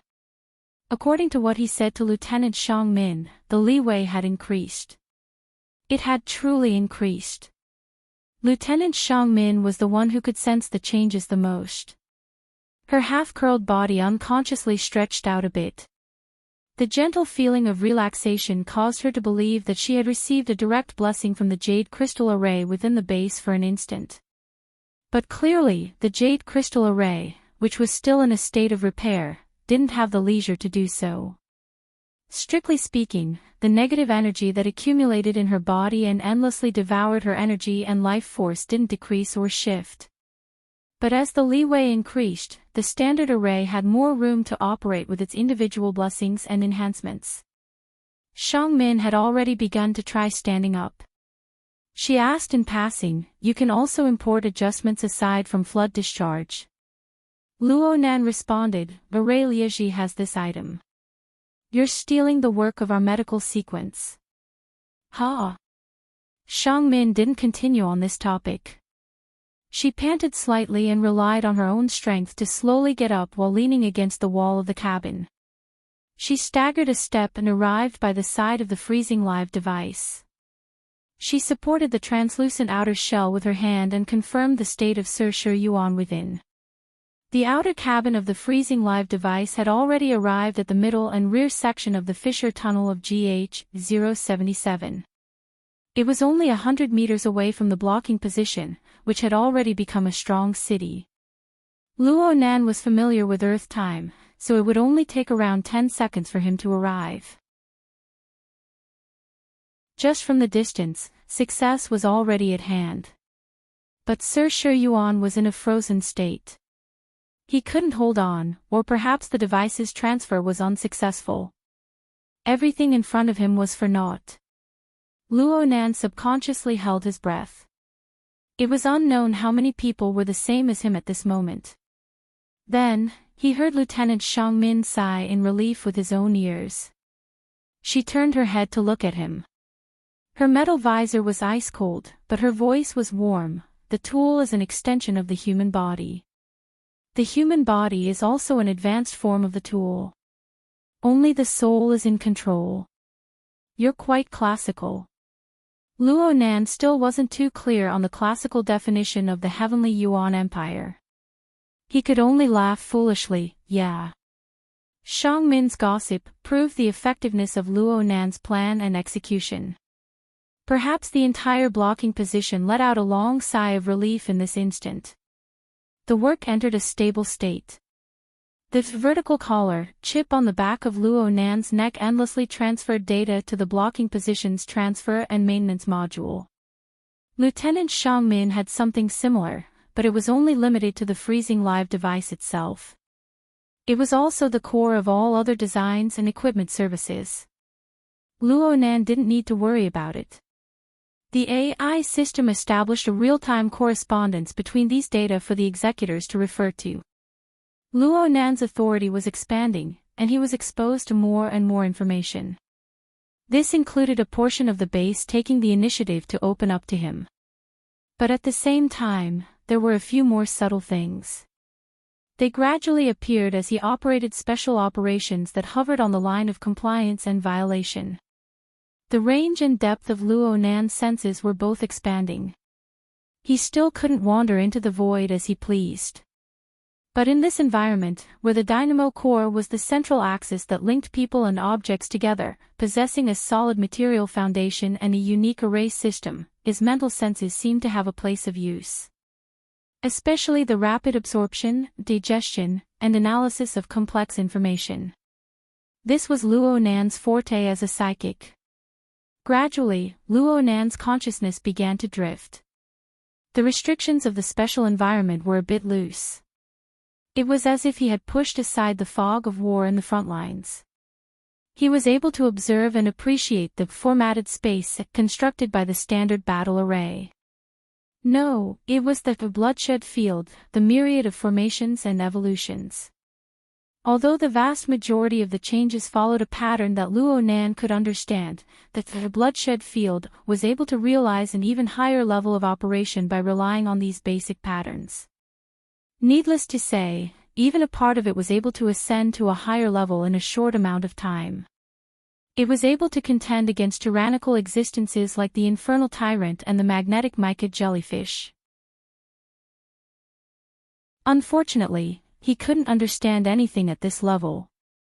It was just a blur. Luo Nan's state of mind was still quite stable. There were many things he couldn't understand in this mystical game scene constructed by the simulator of the inner universe. But as long as the disparity in the flow of time existed for a long period of time, he would have a lot of time to study it. Ha! A marvelous scene suddenly appeared in the space of a thought. Luo Nan saw two of himself. One was sleeping in a spacious bedroom. The entire scene was frozen like an engraving. The other was standing in a narrow cabin. His movements weren't big, but every instant presented a dizzying abundance of detail. The clear directionality of the scene made Luo Nan quickly realize that this was him in reality and in the game. Sure enough, the flow of time on both sides was different. But then again, he could feel from the instantaneous cross-section that the difference wasn't particularly shocking. It was somewhat contrary to the conclusion deduced by logic. Or perhaps they were converging. Luo Nan's thoughts were a mess. The scene returned to nothingness. But he finally understood what he needed to understand. From this moment onwards, the time he spent in the game scene was clearly restricted by the true environment of Earth's spacetime. He was about to reach his limit. Chapter 934. Luo Nan still did not understand the reason for the formation of the limits, just as he did not understand the working mechanism of the inner universe simulator. His mind was inevitably a bit chaotic. The outer cabin of the maglev vehicle had already entered the area 50 meters from the blocking position at this time. Lieutenant Xiangmin began to communicate with the position, activating the connection between the freeze-alive device and the transfer module in advance to preset it. The outer region of the infrastructure module, Microji 06, lit up with a faint radiance. It was an arc of light caused by the transfer module's energy coming into contact with the air. The outer cabin of the freeze-alive device had already gradually reduced its maglev driving force. It echoed with the transfer module from a distance and began to enter the docking orbit. Therefore, the outer cabin's propulsion speed decreased a step further. According to Luo Nan's estimations, it would take at least 10 seconds to complete this part of the orbit according to Earth time standards. From this moment on, the mission entered the most critical stage. Luo Nan forced himself to restrain his thoughts. He didn't want to waste his brain on a situation that could no longer be reversed.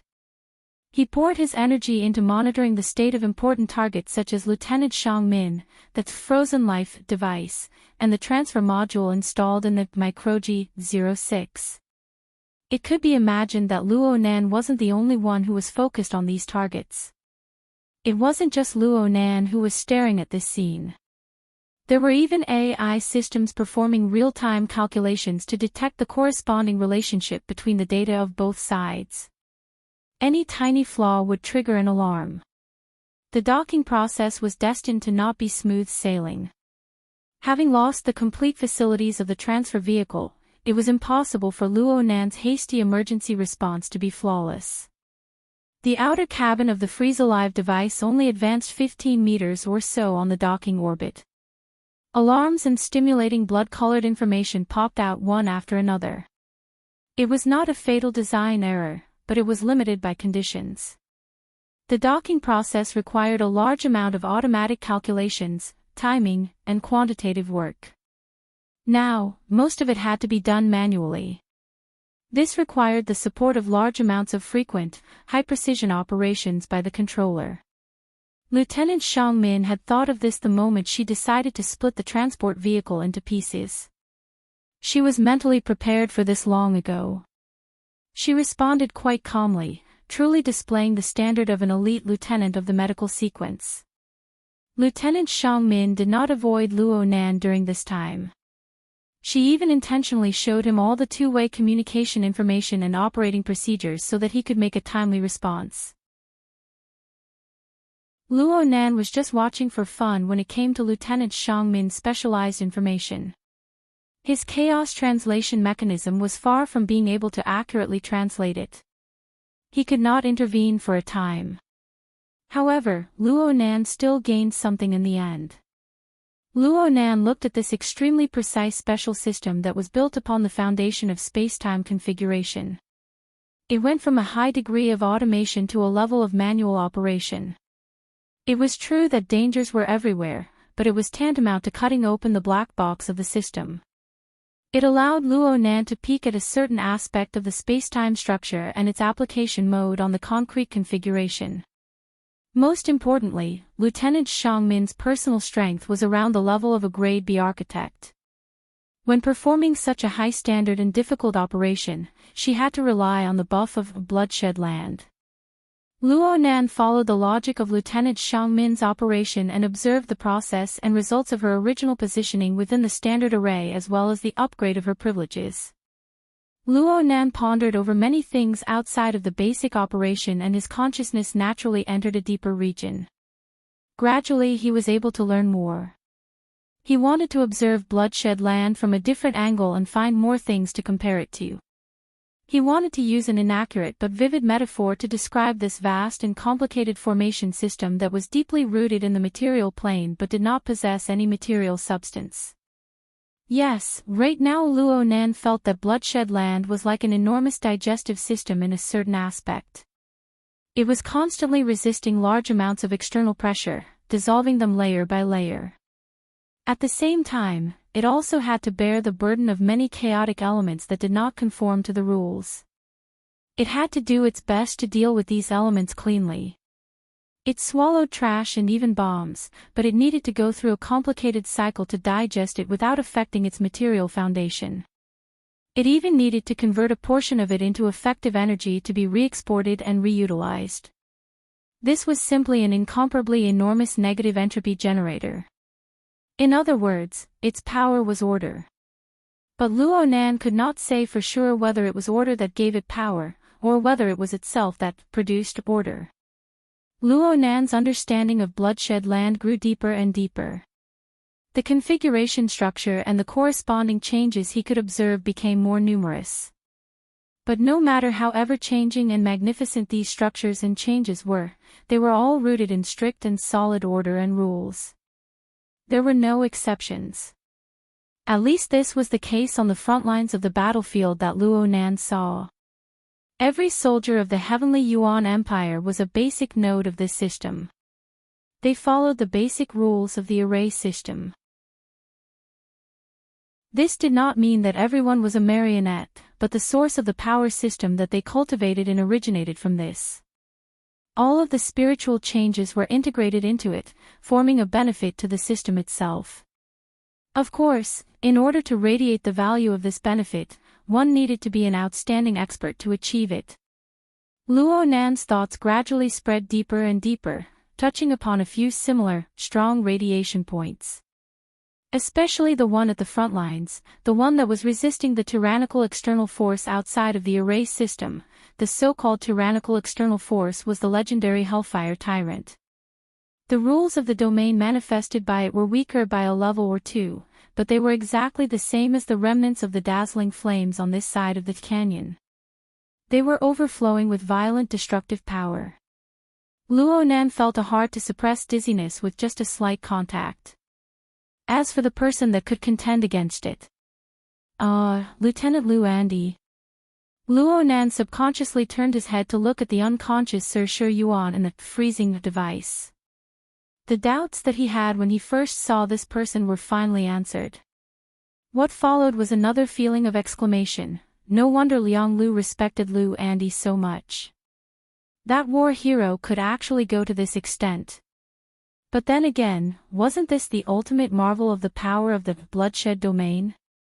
Luo Nan was able to observe more information through the strong radiation point of Lu Andy. He saw that the remnants of the Hellfire Tyrant's rule domain were constantly weakening. It was no longer enough to contend against the majestic array at the front lines. However, as the number of assault beetles and other servant armies stuffed into the front lines, especially in the direction of the canyon, continued to increase, the new interference power was rapidly rising. There was no doubt that this came from the magnetite mica jellyfish. It came from an enemy whose explosive power might not be as strong, but its stability far exceeded that of a senior lord. The laws and domains of the three parties had their own strengths and weaknesses. Even the weakest Hellfire on the Tyrant side, there were certain areas and times where they were strong. Even the most stable of Bloodshed Land would have a momentary weakness. The magneto-photon mica jellyfishes were always mobilizing their power and trying to infiltrate the formation, creating one wound after another in the formation. Many blurry things could not be seen directly, but they could be roughly deduced through comparison. Then they could be verified through the various changes that currently appeared. Lu An's direction was a point of reference. Wasn't the current blocking position the same? In terms of tactical position, this place was already more important than Lu An's. It had become the most prominent focal point of the front lines. The freezing device was the key to everything. From Lu An's direction to the blocking position, it just so happened to be the route where the center of gravity of the battlefield shifted. It was also the most efficient verification channel. Luo Nan grasped the logic of the center of gravity shift. The originally chaotic information was self-explanatory. He could sense the waxing and waning changes in the power and state of all sides. He could turn his head and capture the minute effects brought about by the changes in the overall situation through Lieutenant Xiang Min's specific operations. His eyes could look at the overall situation, but he could also focus on the details. He could verify them back and forth. He could gain something at any time. For a time, a flash of inspiration flowed. There was no rest. His mind and spirit were all transformed. He was intoxicated. At this stage, Luo Nan's mission became a trivial matter. It wasn't that he had forgotten about the other. It was that in the process of mutual verification of the overall situation and the details, his auxiliary mechanical structure was no longer difficult. At the very least, this was the case on the level of configuration design. He would immediately take over and adjust some minor problems. He absolutely wouldn't drag Lieutenant Xiangmin down. It was just that the docking orbit wasn't long and the time was too short. As Luo Nan gradually entered a wonderful state, Lieutenant Xiangmin suddenly let out a long sigh and stopped operating. The parameters of the freezing device and the transferring device were completely verified at this moment. Right now, there was only a distance of 5 meters between the outer cabin of the freezing device and the infrastructure module, Microgen 06. The transferring device was already half turned on. Together with the freezing device, an invisible force field isolated from the external environment was established. A stable connection was established between the two. Luo Nan sighed and let out a sigh of relief. It was also at this time that he discovered that his energy seemed to have clearly weakened. His body was drenched in sweat. Even the self-cleaning function of his combat uniform was somewhat unable to withstand it. His power, the power that belonged solely to him, was rapidly flowing away. Moreover, it was constantly accelerating. Luo Nan subconsciously leaned against the wall of the cabin. He felt his body transform into a whole, a rare experience of constantly devouring energy. Lieutenant Xiangmin discovered Luo Nan's abnormality. She reached out her hand to probe. From Luo Nan's perception, this simple action instantly gathered the 30 or so basic configurations that the bloodshed domain had erected around him. It formed a kind of cluster-type blessing. It was extremely exquisite. Unfortunately, it was useless. Strictly speaking, Luo Nan's power flowing away did not belong to this dimension. Don't worry about me. Focus. Luo Nan didn't know whether or not this situation would cause confusion for Xiangmin, so he put on an appearance of awe-inspiring righteousness. But before he could finish speaking, his mind stirred and he blurted out, "Air attack. Be careful." At nearly the same time, the various channels that Luo Nan was in rang densely with air attack alarms.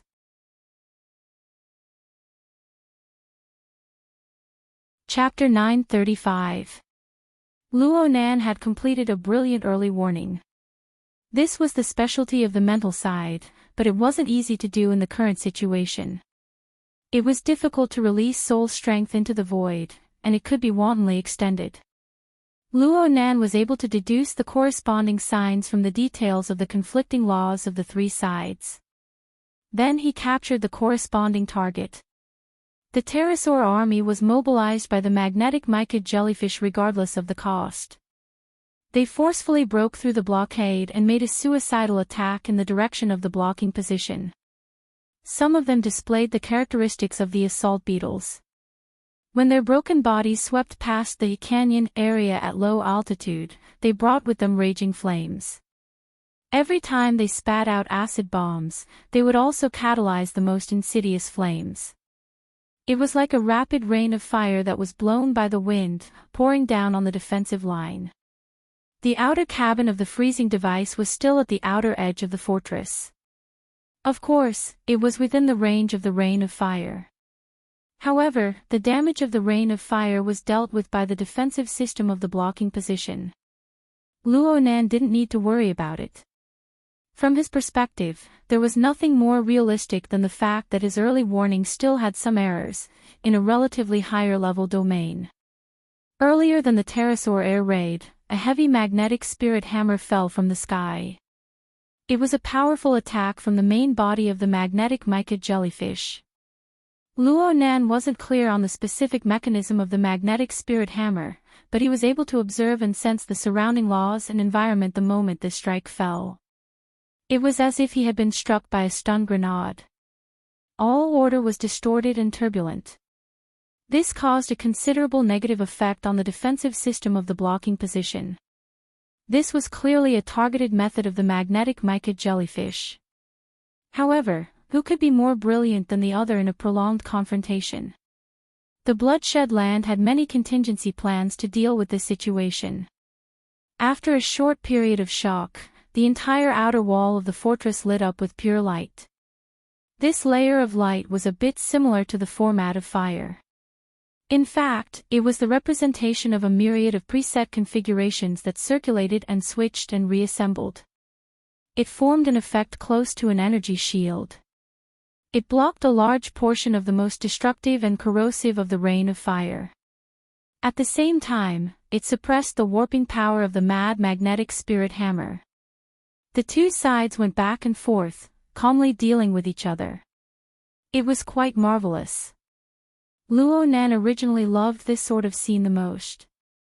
However, his energy had declined, and he had a headache. He really had a headache. The confrontation between the two sides had escalated, and the intensity had increased. This meant that the flow of information, which had been relatively flat before, had suddenly risen to a new level. And it wasn't just one level, but several levels. Countless variables were added in the blink of an eye within Luo Nan's range of perception. It involved the immediate responses of the Bloodshed Land, the magnetite mica jellyfish, and the Hellfire Tyrant. Even if the Hellfire Tyrant could be ignored for the time being, the scale of the first two changes was no different from a nuclear bomb explosion in terms of information volume. And they all involved Luo Nan's current observations. They all touched upon the domain that Luo Nan was still in. The changes brought about more references. Luo Nan could see more, but he also had to bear more. The water level of his energy dropped again. Luo Nan didn't even have the strength to stand against the wall. It was also at this moment that he finally understood, apart from the benefits of the flow of time inside and outside, which had to be built on a foundation of high consumption, wasn't the Innerverse simulator's analysis, deduction, and simulation of high-level laws the same? The wool comes from the sheep's back. In the end, wouldn't Luo Nan have to support all the expenses alone? A large-scale conflict of this scale involved two sovereign-level fantasy breeds, as well as the bloodshed domain framework of the same level. The simulation of the three high-level laws needed to be synchronized. The Innerverse simulator, which was Luo Nan, really could not hold on any longer. Luo Nan. This was Lieutenant Shang Min's call. The changed environment of the rules had caused a few variables to appear in the work of the transfer, which was practically set in stone. This was within her expectations, but Luo Nan, who had always been quick-witted, was clearly slower by half a beat when it came to debugging the transfer equipment. She had no choice but to be sensitive. "How are you?" The question was superfluous, but it reflected the change in Lieutenant Shang Min's attitude toward Luo Nan. Hearing Shang Min's call, Luo Nan struggled out of his trance of energy exhaustion. Without any hesitation, he activated the strengthening element storage inside the exoskeleton armor and completed the injection. But he could guess the result. It was probably meaningless. Sure enough, even though Luo Nan's physical strength instantly exploded in this host within the game scene, the soul strength supporting the operation had already been extracted from its roots, consumed. How could it be so easy to replenish? Luckily, Luo Nan already knew how to deal with it. He withdrew most of his scattered telepathic senses and forced himself to stop pondering over the high-level evolution laws of the Bloodshed Land and the magneto-optical mica. He only kept the necessary links to deal with the current work. Though his energy reserves did not improve, they no longer worsened. Luo Nan could finally catch his breath. Are the strengthening elements effective? Xiang Min asked another useless question. Yes. Luo Nan was a man of few words. Then continue. Xiang Min pretended not to see Luo Nan's weak and trembling legs. She chose to continue trusting the young maintenance soldier in front of her. Luo Nan also chose to accept this trust. Even though his current state was terrible, he was barely able to maintain the necessary pressure transfer channel. He gathered his limited energy and observed the state of the equipment. He was already at his limit. It was already fortunate that he did not make any mistakes. He really didn't have much time here. Luo Nan didn't calculate the specific amount of energy he had left. He could only concentrate on the matter in front of him. He didn't have the leisure to pay attention to the pterosaur assault group that had already flown above his head and had begun their suicidal attack. Half of the freezing device had already extended into the transfer port. The other transfer vehicle that was already parked inside Microji 06 had already begun its docking. Success was at hand, but he couldn't afford to make any mistakes. Lieutenant Xiang Min entered Luo Nan's eyes and ears. There was also information coming from various directions. Luo Nan wasn't able to understand much of it, and he was unable to delve into the meaning within. He treated it as pure garbage information, allowing it to flash by. After a few flashes, Luo Nan's extremely limited energy made it hard for him to continue with the specific mechanical structure and debugging work. So he tossed away the burden once more. His field of focus was completely locked on the configuration level. He ensured that the structure of this area was maintained within a reasonable range. The buzzing flying ants were still fluttering within the cabin, representing Luo Nan's remaining vitality. It was through this medium that he was able to correct the errors in the material plane. Luo Nan chose the method he was best at in his weakest moment. How could he have the strength to judge whether or not this method of work was truly labor-saving and whether or not it conformed to the norms of the drill manual? In any case, Go Yi and Xianzhu didn't stop him, right? If things continued like this, he could still persevere. He could persevere. F***CK. Earth's characteristic curse words sprayed out from Luo Nan's mouth, but they were so vague that even he couldn't hear them clearly. They were just a small stimulant that gave his dazed consciousness a fierce stab. This was because at this moment, a new power of rule, a power that was different from the bloodshed domain, the magnetic mica jellyfish, and the inferno tyrant, spread out from the depths of the void. Luo Nan didn't know where its source was due to the contraction of his perception, but this rule was far too unique. It could be said to be a rule, but it was more like a natural crack in the depths of the void. With just a slight vibration, it suddenly split open. The void split open, and everything it carried changed along with it. The bloodshed domain looked weak because it wasn't facing the forceful tearing and explosive attack of the Inferno Tyrant. Instead, it was being dissected like a butcher dismembering an ox. The new power of rule didn't even touch the strict barrier of the bloodshed domain. Instead, it directly tore apart the foundation it relied on. The space-time structure of the bloodshed domain certainly had its own system of rules. But in the face of this kind of destruction that was infinitely close to primordial, the tightness of the rules simply didn't have enough time to display its effect. Cracks had already appeared. This kind of crack was irregular. It was like lightning striking down on a rainy day. Every branch and every trajectory was different. No one knew where the crack would lead to. Luo Nan and Lieutenant Xiang Min were the more unlucky ones. Noiselessly, the rear area of the outer cabin of the freezing device was cut in half. The invisible blade practically brushed past the back of Xiang Min's and Luo Nan's heads and the tips of their noses.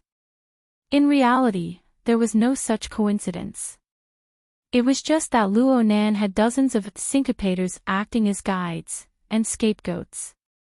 At this time, if the new power of rule continued to display its primordial effect, it was not impossible for the affected area of the bloodshed domain to fall apart. But at this moment, it was hard for this new special power of rule to maintain its primordial purity. Instead, it produced some sort of a chemical reaction with the current spacetime environment. A fuzzy silhouette grew rapidly. It was as if the main body, hidden in the ruptured spacetime gap, had jumped out. Another sovereign-level fantasy breed. Luo Nan only caught a glimpse of a fuzzy shadow. His judgment wasn't right or wrong. Luo Nan had sensed the series of changes mentioned above. It was very clear and complete. After all, this was the domain he was most proficient in. The problem was that Luo Nan was willing to be blind. Luo Nan had clearly blocked it, but the clear information of the changes in the void was still deeply engraved. It added more variables to the complicated situation of the three parties entangled together. This was the straw that broke the camel's back. He really couldn't hold on any longer. Luo Nan saw himself in a deep sleep state once more. Earlier, he saw Her Majesty Empress Wu's private airship, a projection of water vapor that had exploded and dispersed. Yes, in the real world, the soul cloak that had originally covered the entire world was rapidly shrinking. It was no longer enough to support the consumption of several thousand kilometers. From the current situation, the consumption was simply shocking. The barrier between the game's scene and the real world had become exceptionally weak at this moment. It seemed that Luo Nan just needed to fall back. He would fall out from the boundary between the two, realizing his return. It was at this time that he heard Lieutenant Go Yi yell in the channel. Shadow cockroach.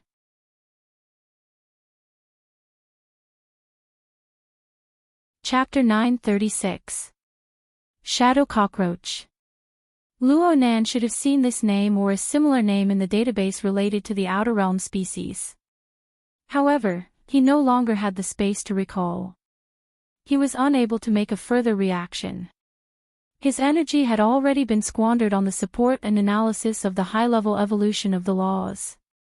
He had a bit of energy left over to deal with the killing move of the shadow cockroach that sliced through the void. He had indeed blocked the first wave of death. The dozens of syncopators on the ground had already turned to slag. They had blocked the disaster in place of Luo Nan, Lieutenant Shang Min, and Sir Shi Yuan. But the second wave. Luo Nan watched helplessly as the shadow cockroach's main body appeared in the void. It was just like an extended wraith. It wanted to swallow the freezing device, the outer cabin, and the three people involved in the critical moment of the connection in one gulp. A powerful light exploded in this area at this moment. Fortunately, Luo Nan was wearing a full helmet and a metal visor. The light particles were filtered, and Luo Nan's eyes only blurred for an instant. Then the panoramic simulation's field of vision was restored to normal. There was just a bit of thermal noise brought about by the powerful light. Most importantly, there was still a bit missing. Shang Min's calm voice rang out, the flash ray hit. The shadow cockroach construct disintegrated. F***CK. How the F***CK did you do that? Xian Zhu's Tianyuan style of foul language spread wantonly in the channel. Luo Nan really wanted to learn from him. Who could explain why the terrifying fantasy breed, which could easily tear apart the void, was reduced to ashes after a wave of powerful light passed through? This shock even gave him a new stimulation. It made his mind forcefully pull itself together. He glanced at the virtual interface of his left eye and saw the timely short information explanation, shadow cockroach, an outer realm species. When entering other planes of space and time, there is a high probability that it will tear apart the structure of space and time. It will react with the invaded environment to form a construct. Shadow cockroach is relatively weak and fears strong light. Luo Nan's head grew dizzy. Looking at this explanation, it seemed. Well done. Shang Min turned her head in the midst of pressing matters and spoke to Luo Nan. Xian Zhu's emotional reaction just now wasn't directed at Shang Min, who was executing according to the drill manual. It was because of Luo Nan's forceful closing of the spacetime rift. Unfortunately, Luo Nan was destined to be unable to answer him. It could be said that Luo Nan didn't think at all in that instant. It was completely out of instinct. He used the syncopator to mobilize all the configuration modules in the surroundings that could be used. He probably made a small-scale space-time barrier. He really didn't have any recollection of it. In that state of his, the structure of time and space that he depended on was torn apart, and his entire body was about to collapse.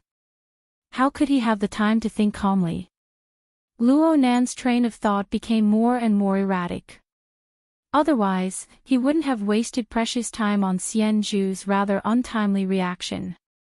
Of course, the current stage of Luo Nan's focus was far too demanding. Luo Nan was able to control his upper and lower eyelids from fighting. It could already be said that his willpower was firm. The changes in the situation did not change according to his state and will. Instead, they happened one after another, Axle 2. Speed limit to 4. Xiang Min's concise instructions were transmitted into Luo Nan's mind, which completely conformed to the norms of the drill manual. Luo Nan shuddered once more, and his muddled consciousness found a direction for the time being. At this moment, he couldn't even move a hair from head to toe. If he really tried to do it, he would probably fall back to earth. It was only through thinking that he could roughly grasp the corresponding configuration structure and attempt to adjust the relevant equipment. However, Luo Nan was absent-minded for a moment. It seemed like he was missing something. Yes, there weren't enough syncopators. He had brought a base number of 132 syncopators, and right now, most of them had become scapegoats.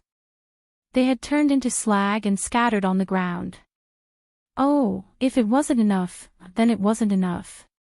In any case, he could do it. The corresponding thought only lasted for an instant. He didn't think too deeply before he put it into action. The frame of Luo Nan's body and soul interacted with the external vertical collar dynamo core. He transformed his own strength into electromagnetic waves and other material wavelengths. He controlled the remaining 40 or so syncopators and adjusted their positions within the cabin. They formed a relatively sealed force field structure, allowing his soul strength to shuttle within. This was the basic train of thought and requirements of the Heavenly Yuan Empire's military drill. Luo Nan still followed the basic train of thought, but the lack of material conditions made it impossible for him to completely conform to the standards of the drill. His operation was already pressing down on the safety line, but under these circumstances, he directly broke through the safety line. Unsurprisingly, the vertical collar dynamo core sounded an alarm and attempted to correct it. The problem was, even though Luo Nan was extremely weak and had reached the limits of his physiology and mind at the same time, how could a mere external dynamo core be able to restrain him with his extraordinary attainments in soul strength? After entering the game scene, Luo Nan abided by the rules and obeyed the constraints. This was only out of respect for the Heavenly Yuan system, and he also hoped to obtain a more complete experience. But right now, he was exhausted and his mind was absent-minded. How could he care so much? He naturally operated and crossed the limits of the vertical collar dynamo core. It was only equivalent to crossing a small threshold. And then he lost control.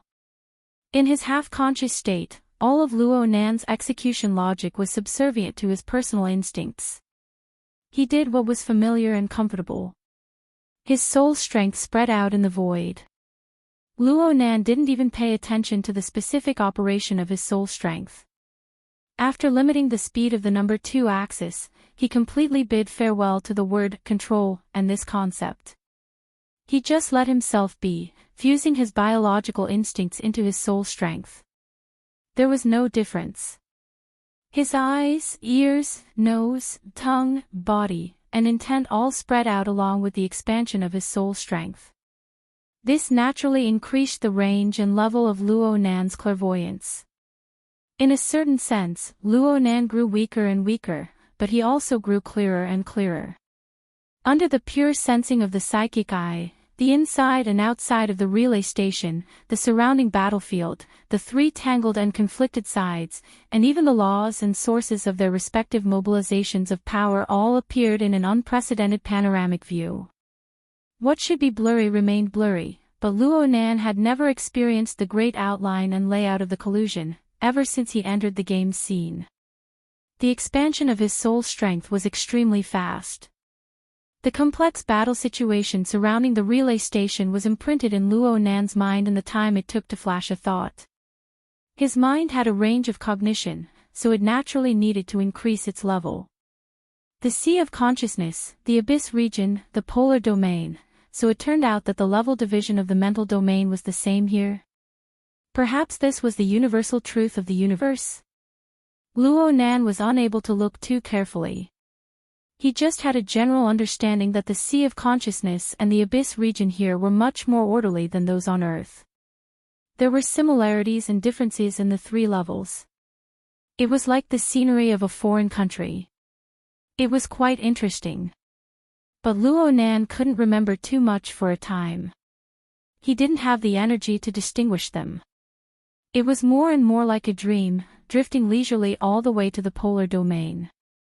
At the very least, Luo Nan felt that this was more or less the level.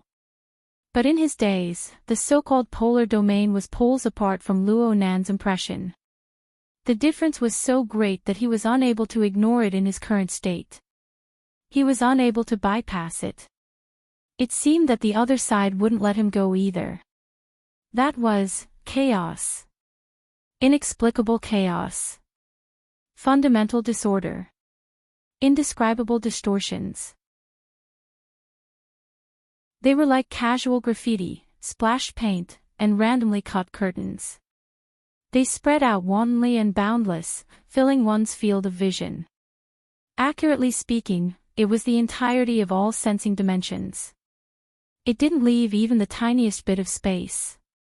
And the other side was still closing in endlessly. It seemed to want to completely stuff this extreme chaos into Luo Nan's eyes and all of his cognition. Luo Nan was startled to the point of sobering up a bit. The polar domain. This sort of thing that was like a rag. Luo Nan found it hard to accept this sort of filthy and absurd thing. It was related to the deep and empty polar domain that he had always known. But the reality was that this chaotic and filthy element occupied the highest point of the mental plane. It was located above the Abyss region and the Sea of Consciousness. And it was still endlessly seeping down, affecting the Abyss region, affecting the Sea of Consciousness, affecting every region and every individual. Including Luo Nan. Luo Nan's body seemed to be covered in filth in just the limited amount of time that had passed with clairvoyance. It was as if his soul strength had been soaked in filthy, stinky water. It had lost its clarity and spirituality. A feeling of vexation and nausea exploded in the depths of his heart. Luo Nan wanted to close his eyes and not look, but in the instant he avoided, countless eyes filled with indescribable emotions focused on him. It seemed that he was also one of them. It was as if he was looking at a mirror that had been severely graffitied. Or perhaps this mirror itself was pieced together from countless eyes. Luo Nan still had to strive to find a reason for this encounter in his current state. This chaos really broke through the limits of what he could endure. The problem was that his efforts were quickly drowned out. The chaotic logic continued to expand endlessly. Luo Nan was nearly convinced that he was already splitting apart, observation and feeling had been severed. Thinking and imagination ran in opposite directions. Even his instincts were at a loss within this chaos. A sharp alarm rang out at this time. Luo Nan groaned miserably, but his consciousness extracted a bit from the chaos. He made a vague judgment. It wasn't from the relay station. It came from the simulator of the Innerverse. Then, before Luo Nan could hear the specifics of the information, everything before his eyes suddenly went black. It was as if the system had crashed on a black screen. It didn't reboot. It was good that it didn't reboot. Luo Nan let out a breath of relief. Cold sweat had already drenched the hair on the back of his head. His heart was beating at a rate that was about to ignite a fire within his internal organs. This was vile poison. Vile poison pollution. Luo Nan locked onto this answer almost immediately. But just as this concept became clear in his mind, the chaotic mess and filth that could drive a person insane appeared once more on the black screen that erased all information. It was deeply engraved in his eyes and in his heart. Just its existence alone was enough to cause one's heart to palpitate with fear. F***ck me. Luo Nan's body bounced up and he waved his hand with force. He wanted to wave away these things that were even more vexing than flies in the darkness. Luo Nan waved his arm twice and suddenly woke up. He was truly awake this time. A thin quilt slid down from his body. The quiet and spacious room carried the soft sound of water. He was wearing an exoskeleton armor, withstanding the rain of fire from the sky, and the battlefield environment where many channels of information interweaved.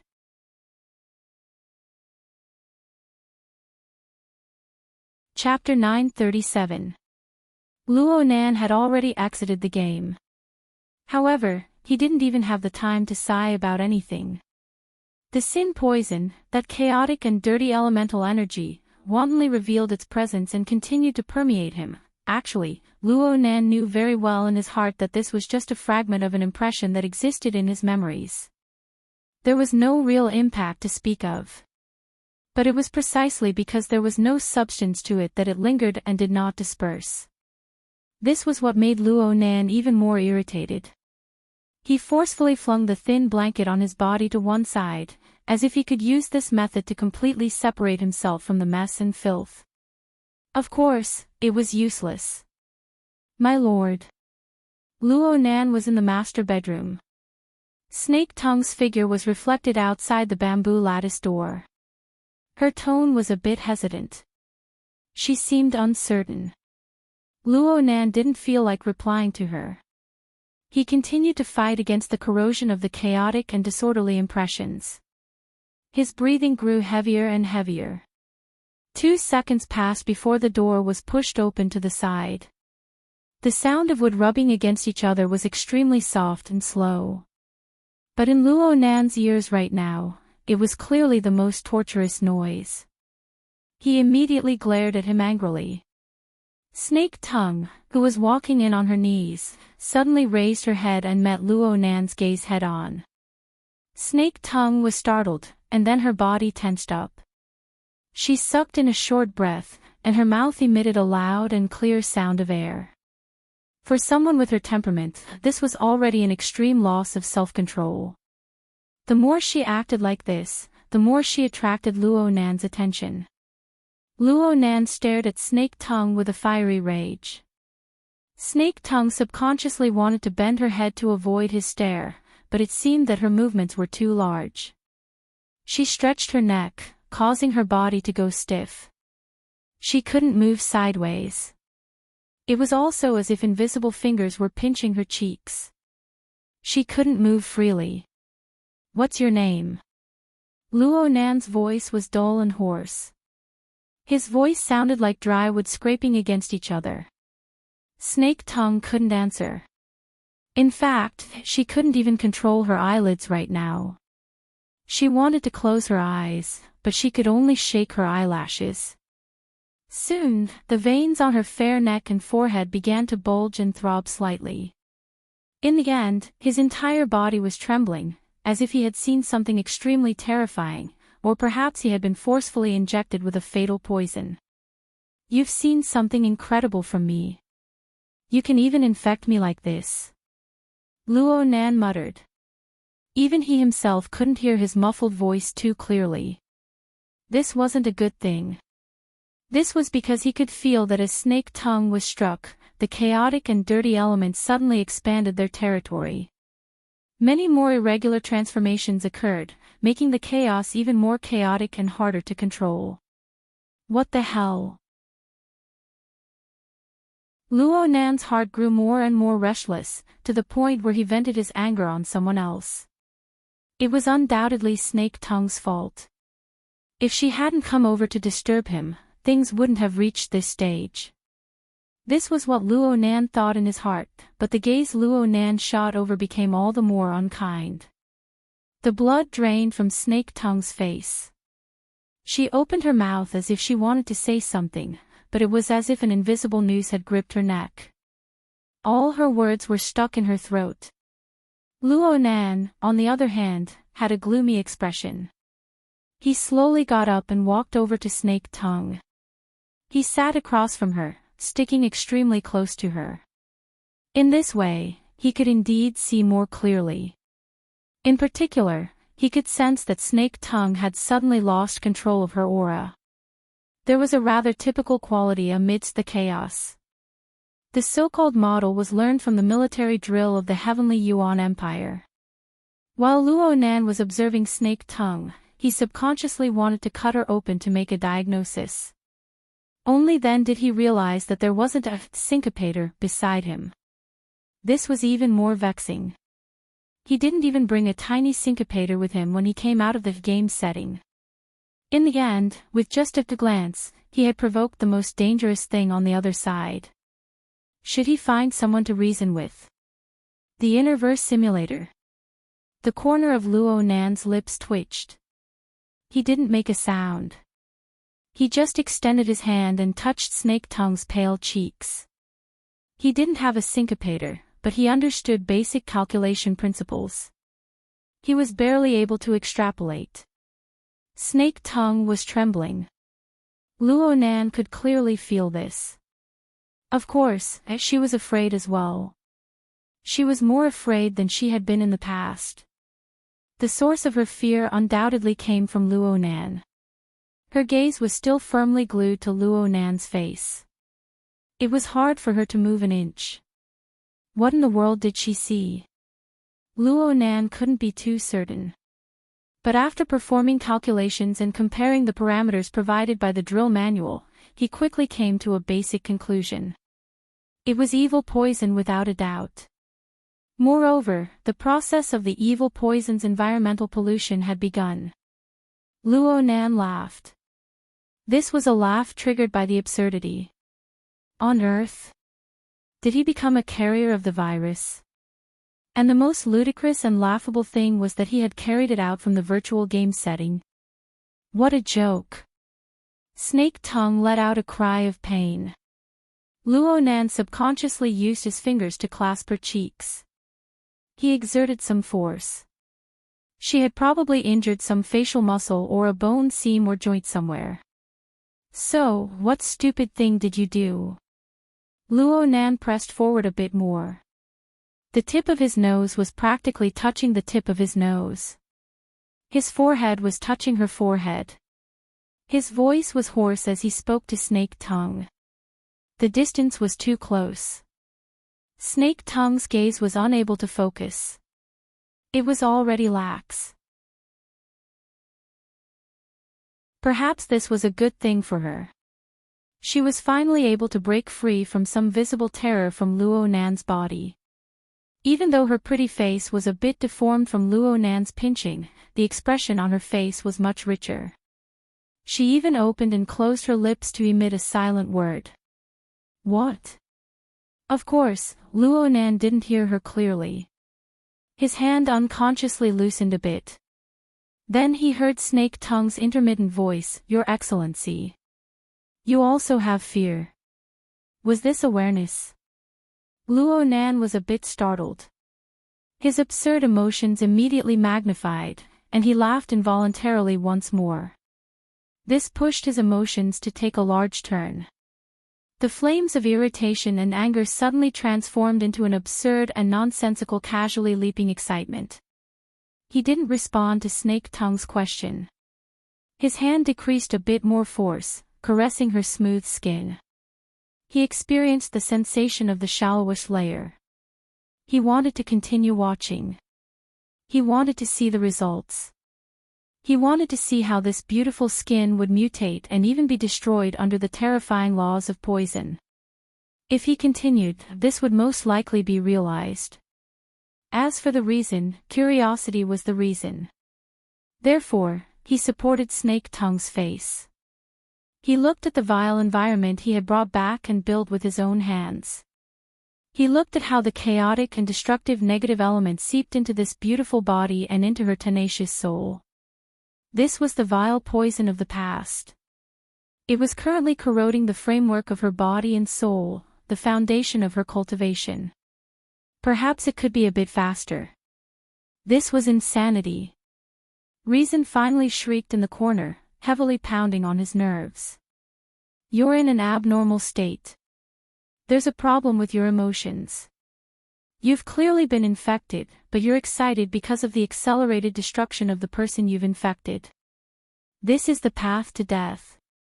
Luo Nan should understand, but he was like a hopeless degenerate. He was immersed in the breeding and spreading tendencies of destruction, vainly hoping to obtain feedback from within. The current Luo Nan lacked the patience to deal with complex problems. It didn't matter if he cut through the Gordian knot or if he abandoned himself to despair. He wanted to see the results as soon as possible, regardless of whether it was good or bad. People always had similar mental and emotional ups and downs. But Luo Nan's body was like pressing the fast-forward button. His weak state facilitated this process. Before he could react, he had already collapsed to the point of no return. Reason was like the sound of a mosquito when the heavens fell and the earth split. It clearly existed, but it was powerless. It was just like what he felt when he glimpsed the curtains of the so-called polar domain in the game setting. His perception and thoughts were split and misplaced. From his body to his mind, he was out of balance everywhere. Luo Nan was watching Snake Tongue's destruction. Wasn't he the same? In a certain sense, Snake Tongue was a reflection of his own state.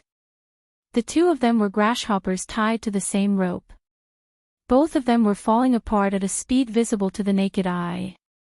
Then, they completely merged into the extreme chaos and disorder. It was like Luo Nan was sitting in reverse for a certain instant.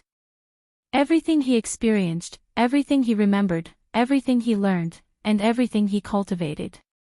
This included the learning and harvests he gained from the game setting, the growth and advancement he gained from fighting against the Amaterasu Order, the large profits he earned from killing Gong Chi, the explosive increase in his soul strength after erecting the spiderweb of the altar, and even the primordial foundation bestowed upon him by the formatting theory system. The strict assembly of order collapsed one after another, returning to meaningless chaos. It no longer mattered whether this was an illusion or reality. If Luo Nan truly believed it, then the barrier between reality and illusion would be as fragile as a bubble. Of course Luo Nan didn't want to believe it. He only had a bit of reason left, and he was still struggling. He tried to return to his rightful position and let order dominate everything once more.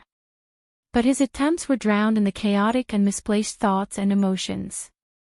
He failed time and time again. Every time he failed, he would cut off a large chunk of the structure of order, throwing it into the abyss of chaos. It wasn't just Luo Nan himself who was affected in the span of a few breaths. The living starry sky, the large production line, the spiderweb of the altar, and other mental world structures he had built upon the foundation of formatting theory were shaking as well. The destructive power of sin poison was attempting to pollute and destroy everything in one fell swoop. If Luo Nan's soul strength hadn't been exhausted and completely shrunk, then the entire earth would have fallen in the blink of an eye with the range his soul strength could cover. The sin poison was temporarily unable to spread, but Luo Nan's foundation had collapsed. What would happen to the other people attached to his system? Luo Nan was already unable to consider such a complicated problem. He was lucky enough to be able to analyze the situation before his eyes. But at this moment, something unexpected popped up. The Wraith Sign. This projection incarnation of the demon watched as the altar spiderweb that it was clinging to moved toward decay. Instead, it screamed noiselessly amidst the collapsing chaos. It was particularly excited, but it was unknown whether it was fear or joy. Or perhaps it was praise for the nature of chaos. This fellow. Luo Nan didn't understand. How did he suddenly notice the Wraith Sign? How did he have the leisure to pay attention to such details? But it was precisely this leisure that drew out a bit of his extremely chaotic state of mind. It was like a sewer pipe that was stuffed full of filth. A gap suddenly burst open, but it didn't immediately clear up. Instead, Luo Nan heard a muffled echo. It was a faintly discernible rumble that soon became clear and distinct. Walala, walala.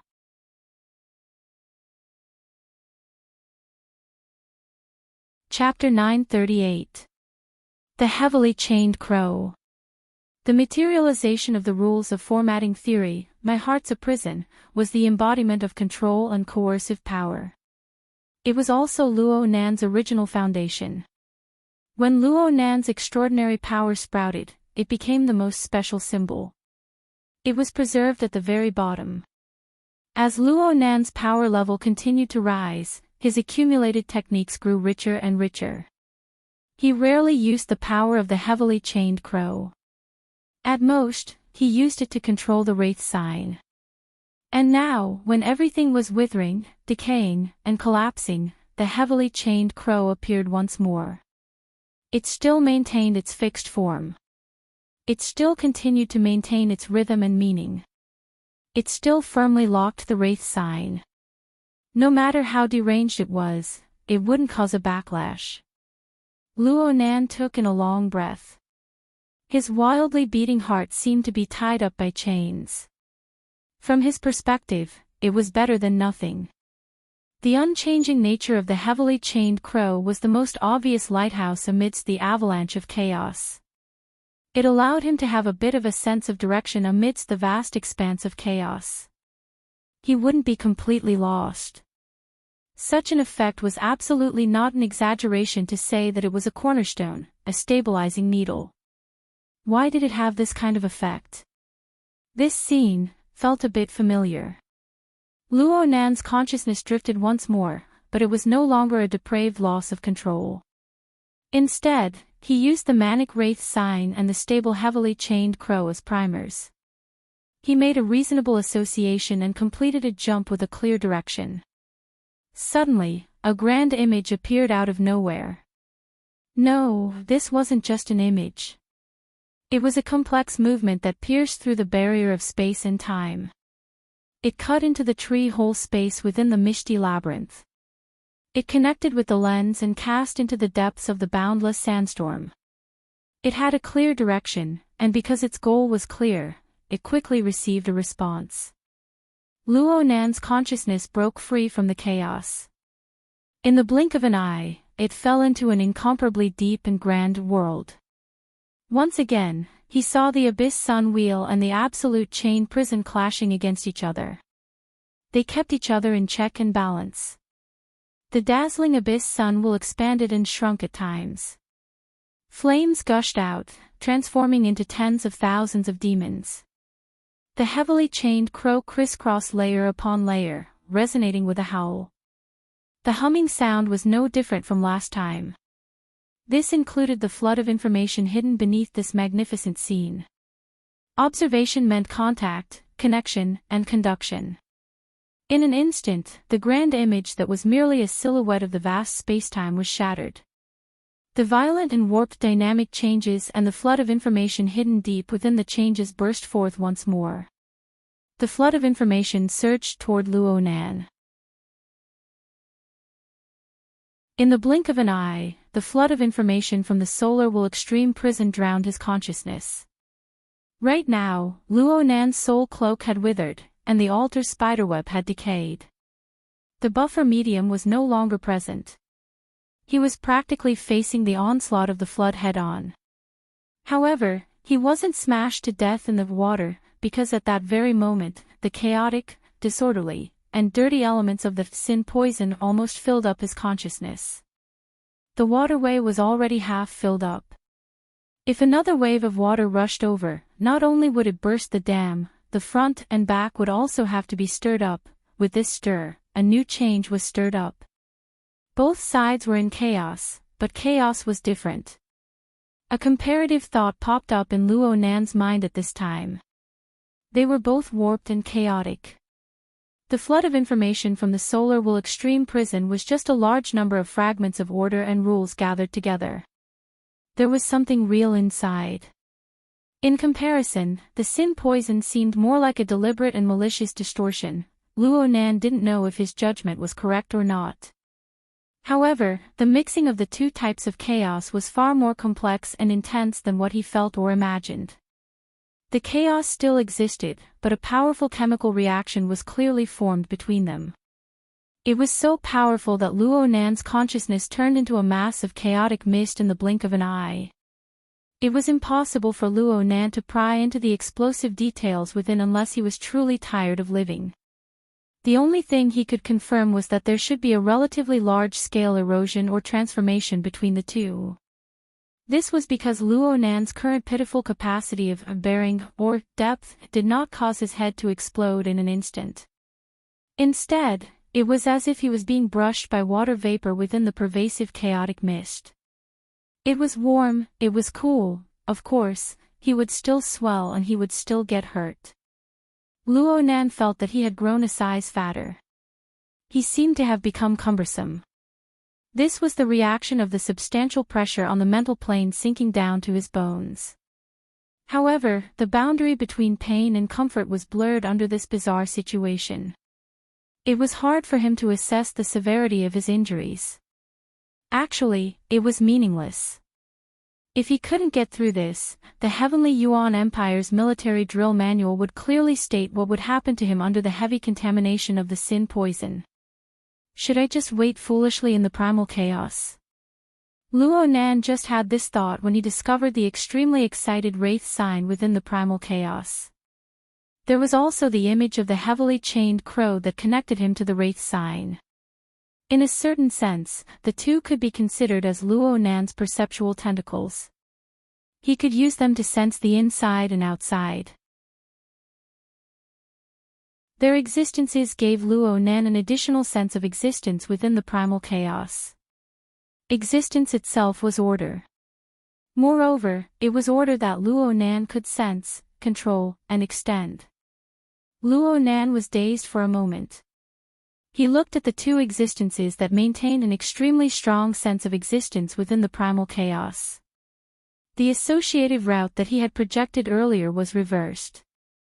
From the majestic solar will extreme prison to the wraith sign and the heavily chained crow. The wraith sign was the projection of the abyssal sun wheel.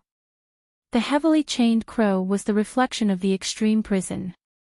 Since this was the case, why didn't the relationship and structure of the two be projected from the solar will extreme prison? No, they were originally like this. I just didn't understand it. As soon as this thought was born, the wraith sign suddenly let out a soundless hiss. Its ugly form collapsed into a shadow of nothingness. Soon, a demonic red light seeped out from within. The color of the light vaguely resembled the flames of the abyss sun wheel. The heavily chained crow also changed. It began to divide. 1 became 2, 2 became 4, 4 became 8. It wrapped around the glowing wraith sign. Relatively speaking, the chain after division was a bit more nothingness. But in Luo Nan's eyes, the interweaving and disorderly structure possessed a more substantial configuration meaning than when it was a single chain. In the blink of an eye, a miniature solar will extreme prison appeared on the plane of Luo Nan's consciousness. In terms of vastness and boundlessness, it was like heaven and earth when compared to the main body. In terms of subtlety and profoundness, it was unattainable when compared to the main body. But it was similar. It wasn't similar in a simple sense. Instead, it was a projection and mapping in terms of structural rules and functional relationships. Especially when Luo Nan's consciousness was cast over, some minor discordant details began to rapidly adjust and mend. There was Luo Nan's aesthetic perception within, and there was also a kind of attractive force. From Luo Nan's submerged memories, and from the currently pervading primal chaos mist, the wraith sign gathered relevant rules and information, continuously perfecting them. A red glow gradually seeped out from the primal chaos.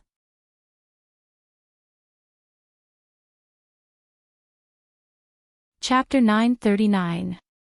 The red light illuminated a portion of the area, helping Luo Nan see order within the chaos.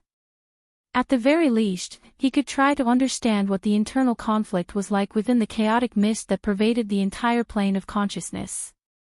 The heavily chained crow and the wraith sign were, of course, Luo Nan himself.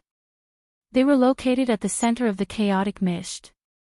They made an elementary imitation of the imagery and laws of Sunwell Extreme Prison.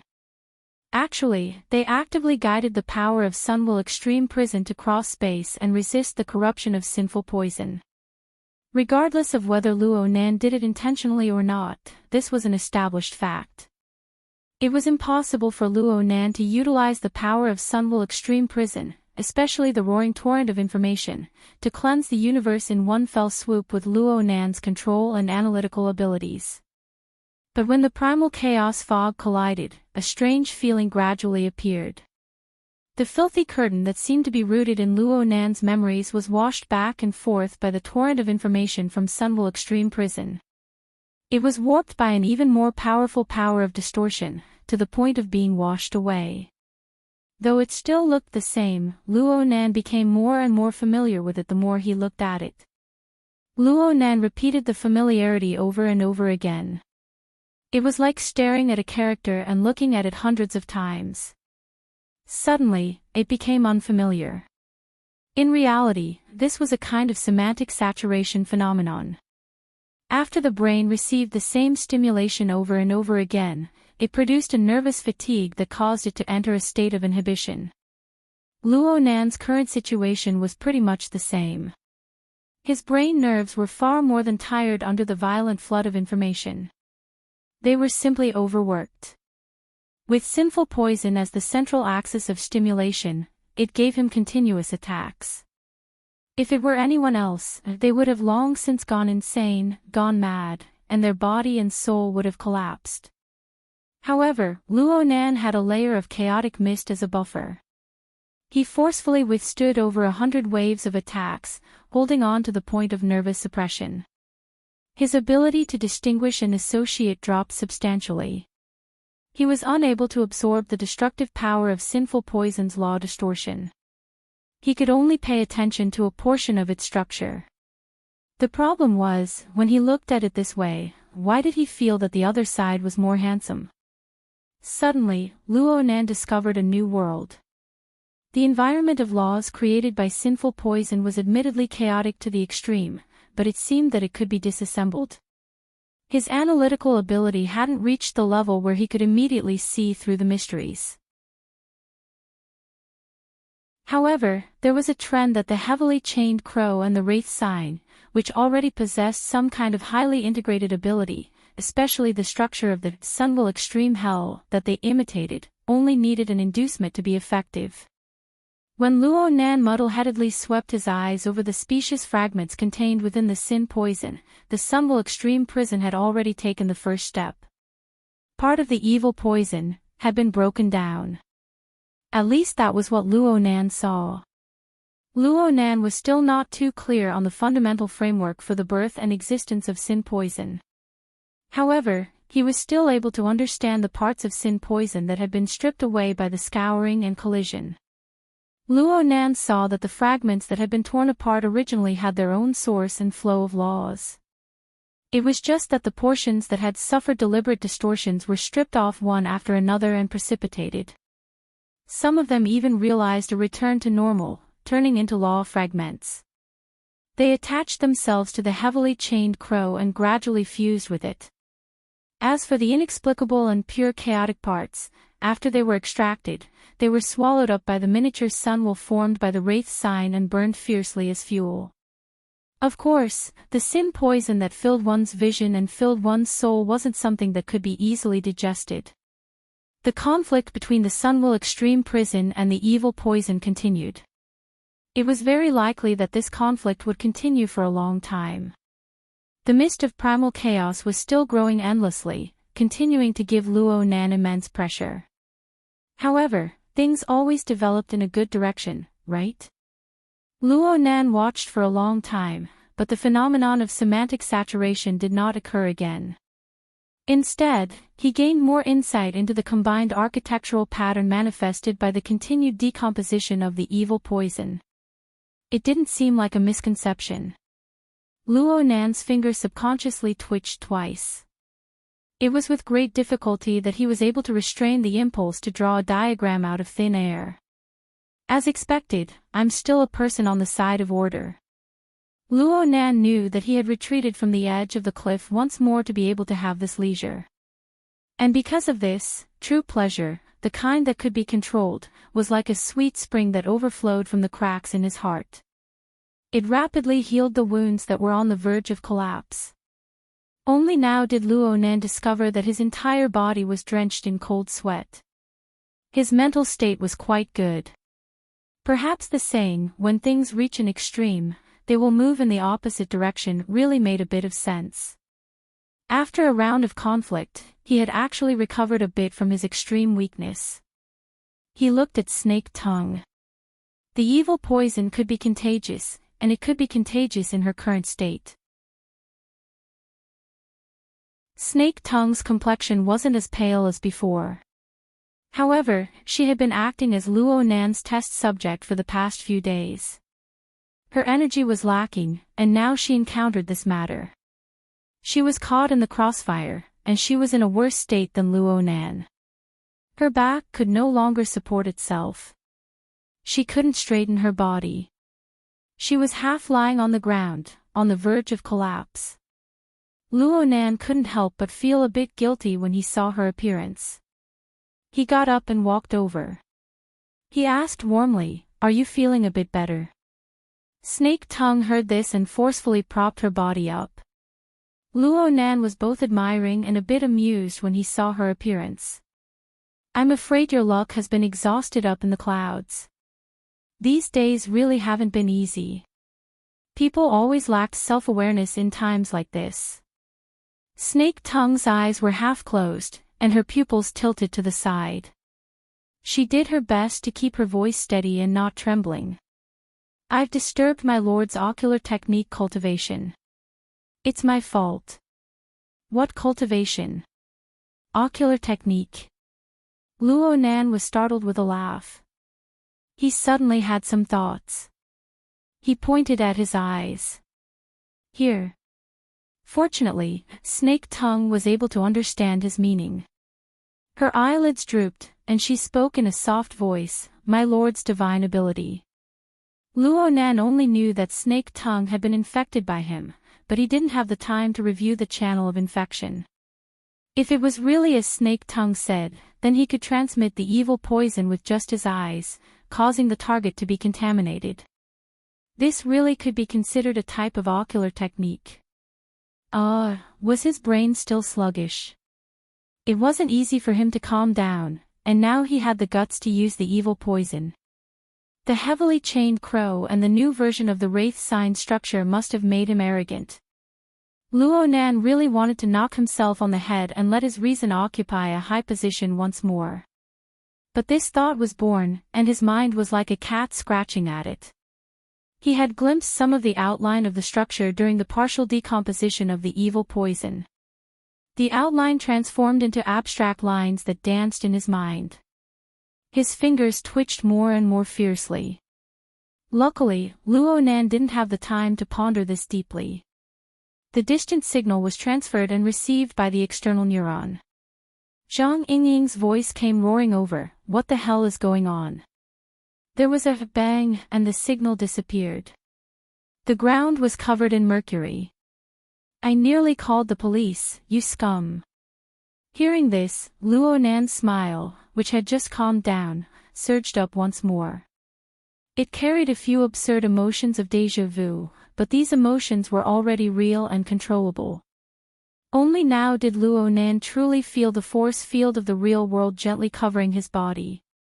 He really had come out from the game setting. Even though he had been smuggled in by the evil poison, he could still see it. He was still alive, right? Luo Nan really wanted to say thank you to his grandfather. Thank you to his grandfather. It was his notebook that had laid down such an indestructible foundation for him. Of course, he also needed to thank the Sunwell Hell in the distant deep space. Luo Nan was becoming more and more convinced that it was very likely that it was the true source of formatting theory's power. Are you going crazy again? Speaking of which, we're going to land in 2 hours. Are you coming or not? I'm coming. Of course I'm coming. Luo Nan blurted out. He looked through the cabin's porthole to look at the color of the sky outside. He saw the sunset filling the sky. He looked at his watch again. It was already 6:00 in the evening in Ban City. Before he went to sleep, Zhang Yingying had told him the time. It was approximately 10:30 in the morning in Xia City. Ban City was an hour ahead of Xia City. This meant that he had slept for approximately 7 hours. And in the game setting, a total of at least 70 hours had passed. In other words, the difference in the flow of time had reached 10 times. It looked like he had profited, and it was a huge profit. The amount of time he could control, or even his lifespan, had been extended by 10 times in an instant. But Luo Nan pondered it carefully, especially when he looked at his own state, and he had some doubts. His soul strength was empty. His soul cloak had collapsed. The altar's spiderweb had decayed. Admittedly, these things could be regenerated, but for them to grow to such a scale was the result of Luo Nan's accumulation over the past few months. He had squeezed them dry in a short 7 hours. This sort of consumption made Luo Nan feel rather uneasy.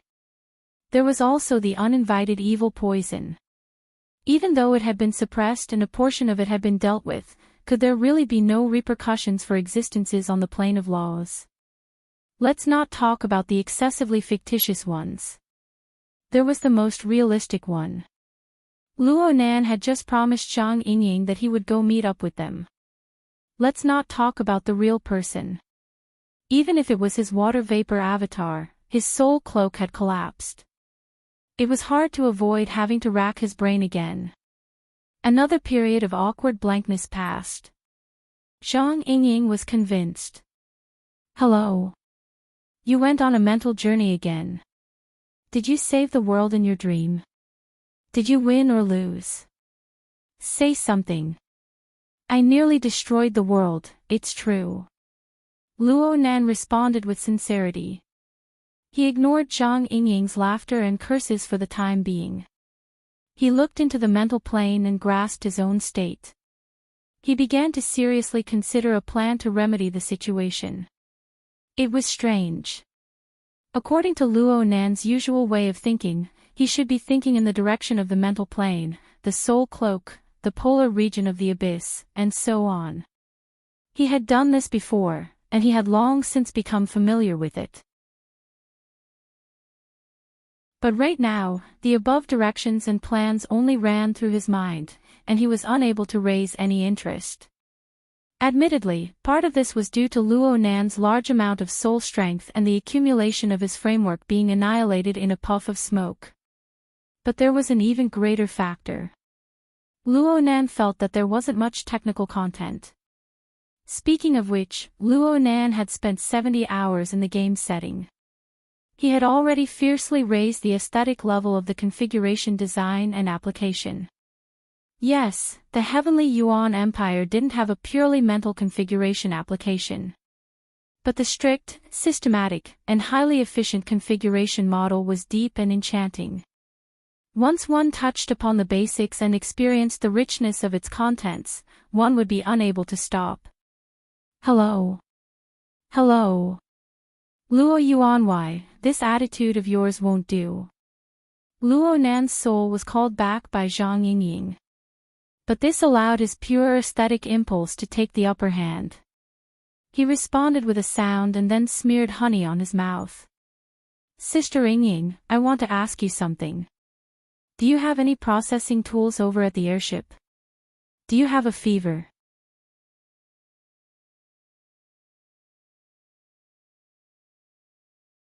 Chapter 940. This request isn't excessive, right? I just need to process a very small item. The precision requirement is just a so-so. Luo Nan's tone weakened as he spoke. He thought about it from another perspective. It really was excessive.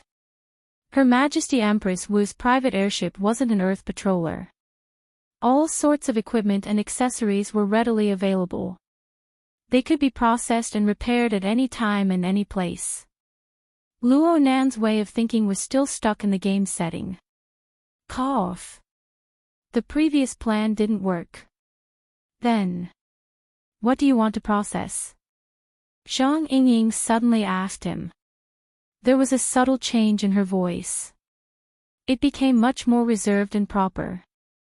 Though Luo Nan couldn't see the situation on the other side, he naturally followed the attitude of the other side and gave a more detailed introduction. This is a small tool called the Syncopator. Its main purpose is to act as a medium for soul strength, to establish a relatively sealed interference environment. It has a prescribed shape. It isn't complicated. With a mold, it can be mass-produced. Are there any requirements for the materials? Well, it would be best if there were shape memory alloys with high fatigue resistance. There are similar products on the market. I've seen them here in Band City. It's fine if there aren't any. I've also considered ordinary magnesium aluminum carbon alloys, mutant skeletons. Will water crystals work? Ha! Boss said that she can help, but the materials are certainly not enough.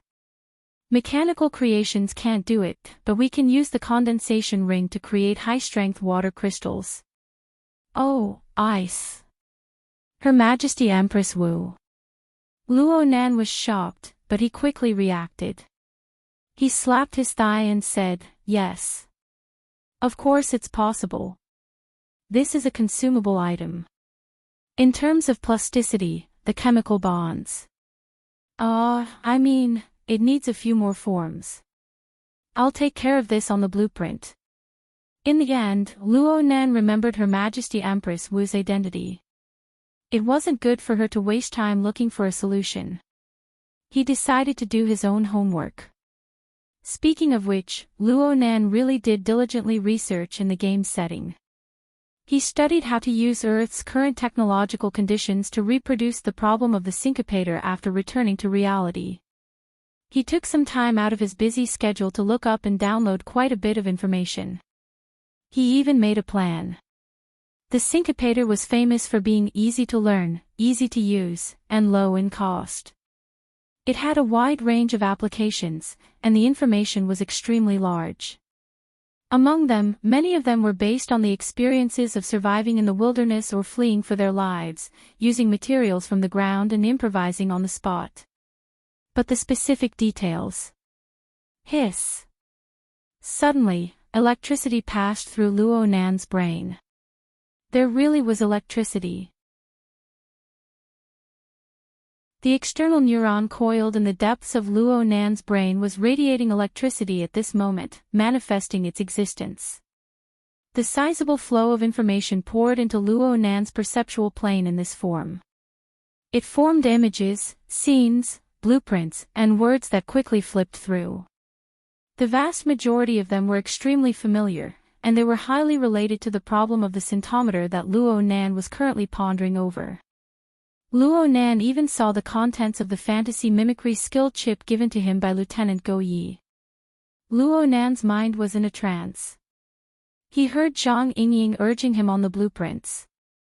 Luo Nan responded as he used the external neuron search and organize function to comb through the flow of information. There were keywords such as syncopator, ice, structure, and other keywords in his mind. The corresponding solutions were simply queuing up to jump out of his mind. It was so comfortable. Luo Nan studied and worked within the game scene. This was the state he was in. It wasn't some great invention that would shock the heavens and make the gods weep. The predecessors had researched it and formed a system. How delightful it was to use it on the spot. This was much better than tormenting and fumbling in the mental domain by himself. He had many mature solutions as a reference. He made fine adjustments to the design on this basis. His train of thought flowed smoothly, and he finished the draft after chatting with Zhang Yingying for a bit. I just sent it over. Zhang Yingying laughed, don't be a scribble. The boss doesn't have the leisure to read your psychic drawing. Ha! Zhang Yingying didn't say anything after that. 7 or 8 seconds passed before Luo Nan couldn't help but ask her, is there a problem? Zhang Yingying went, yeah. Then she corrected him, no. I mean, what's this called again? It's the scintometer, big sis. Zhang Yingying wasn't annoyed. She simply evaluated, it seems quite interesting. She paused for a moment before letting out an emotional sigh, speaking of which, this is the first time I've been able to understand a drawing you've drawn. It's not that I understand it. I just have a general understanding of the flow. The portrait doesn't count. Is that a compliment? Of course. It's not just me. You can go ask Bamboo Pole and the others. In the past, you were like a heavenly steed soaring into the sky. In times like this, either we're idiots, or you're mentally ill. Choose one of the two. Which one do you choose? Luo Nan decisively chose neither. Zhang Yingying didn't know what sort of resources Luo Nan had used to complete the scintometer blueprint. She didn't know how many circles Luo Nan had gone in. She had a misunderstanding that wasn't too big nor too small. She asked casually, did you rely on this to realize your water vapor clone? There's a bit of a difference. I definitely need this right now. I understand. The small misunderstanding didn't affect Zhang Yingying's ability to understand. I'll give it to the boss right away. Don't worry. With my understanding of the boss, a toy of this level isn't a problem. All right. Thank Her Majesty Empress Wu on my behalf. Luo Nan didn't know if Her Majesty Empress Wu was by Zhang Yingying's side right now, but he still had to say what needed to be said. He reminded her in the end, notify me when you're done. There's still the assembly segment. I'll need your help then. No problem. You don't need to worry about time. At most, I'll notify the cockpit and have them circle around the Pacific Ocean a few more times. Oh my. I owe you a favor. It's good that you know. Go on your knees. Go. Luo Nan really wasn't good at being talkative. He could only retreat in defeat. But speaking a few more words always made his mood a bit better. He laughed as he hung up the call, but he soon restrained himself a bit. Her Majesty Empress Wu's face flashed before his eyes. It was uncertain. Luo Nan pondered for a moment and tossed these thoughts to the back of his mind for the time being. He contacted Yinlu again. Yes, this was done through the external neuron adapter wristband. Yinlu clearly wasn't used to this sort of method. She asked probingly, Mr. Where are you? I'm on the front deck. I'll be right there. Okay, no need. I'll send you a set of blueprints. Give it to the Master Guard and have them work on it as soon as possible. The materials are divided into 2 types, skeletons and metals. We need 2 of each. No, 4 base numbers. The specific number and requirements are all written on it. At this moment, Luo Nan thought of the external module of the Frozen Alive installation. He learned from the previous example of a shortage of syncopators, so he casually doubled the number. Yinlu had just responded when Luo Nan said, there's also T-City. It's more convenient for you to make arrangements. Prepare some as well. T-City. Ah, yes. Is the same number okay? It's enough. Luo Nan didn't want to bother Her Majesty Empress Wu too much. Moreover, the materials for the water crystal were worrisome based on the data. Luo Nan could only deal with it temporarily. In the end, he needed to return to a mature material plan. After giving these instructions, Luo Nan casually asked, how's the situation over at T-City? You're tuning in to the LoveLore Library YouTube channel. We're so grateful for your support, and don't forget to subscribe to join us on this incredible journey through captivating stories. Your generosity through donations truly makes a world of difference, as it's the primary source of revenue that allows me to expand and enhance this channel for you. Thank you from the bottom of my heart for being a part of this adventure.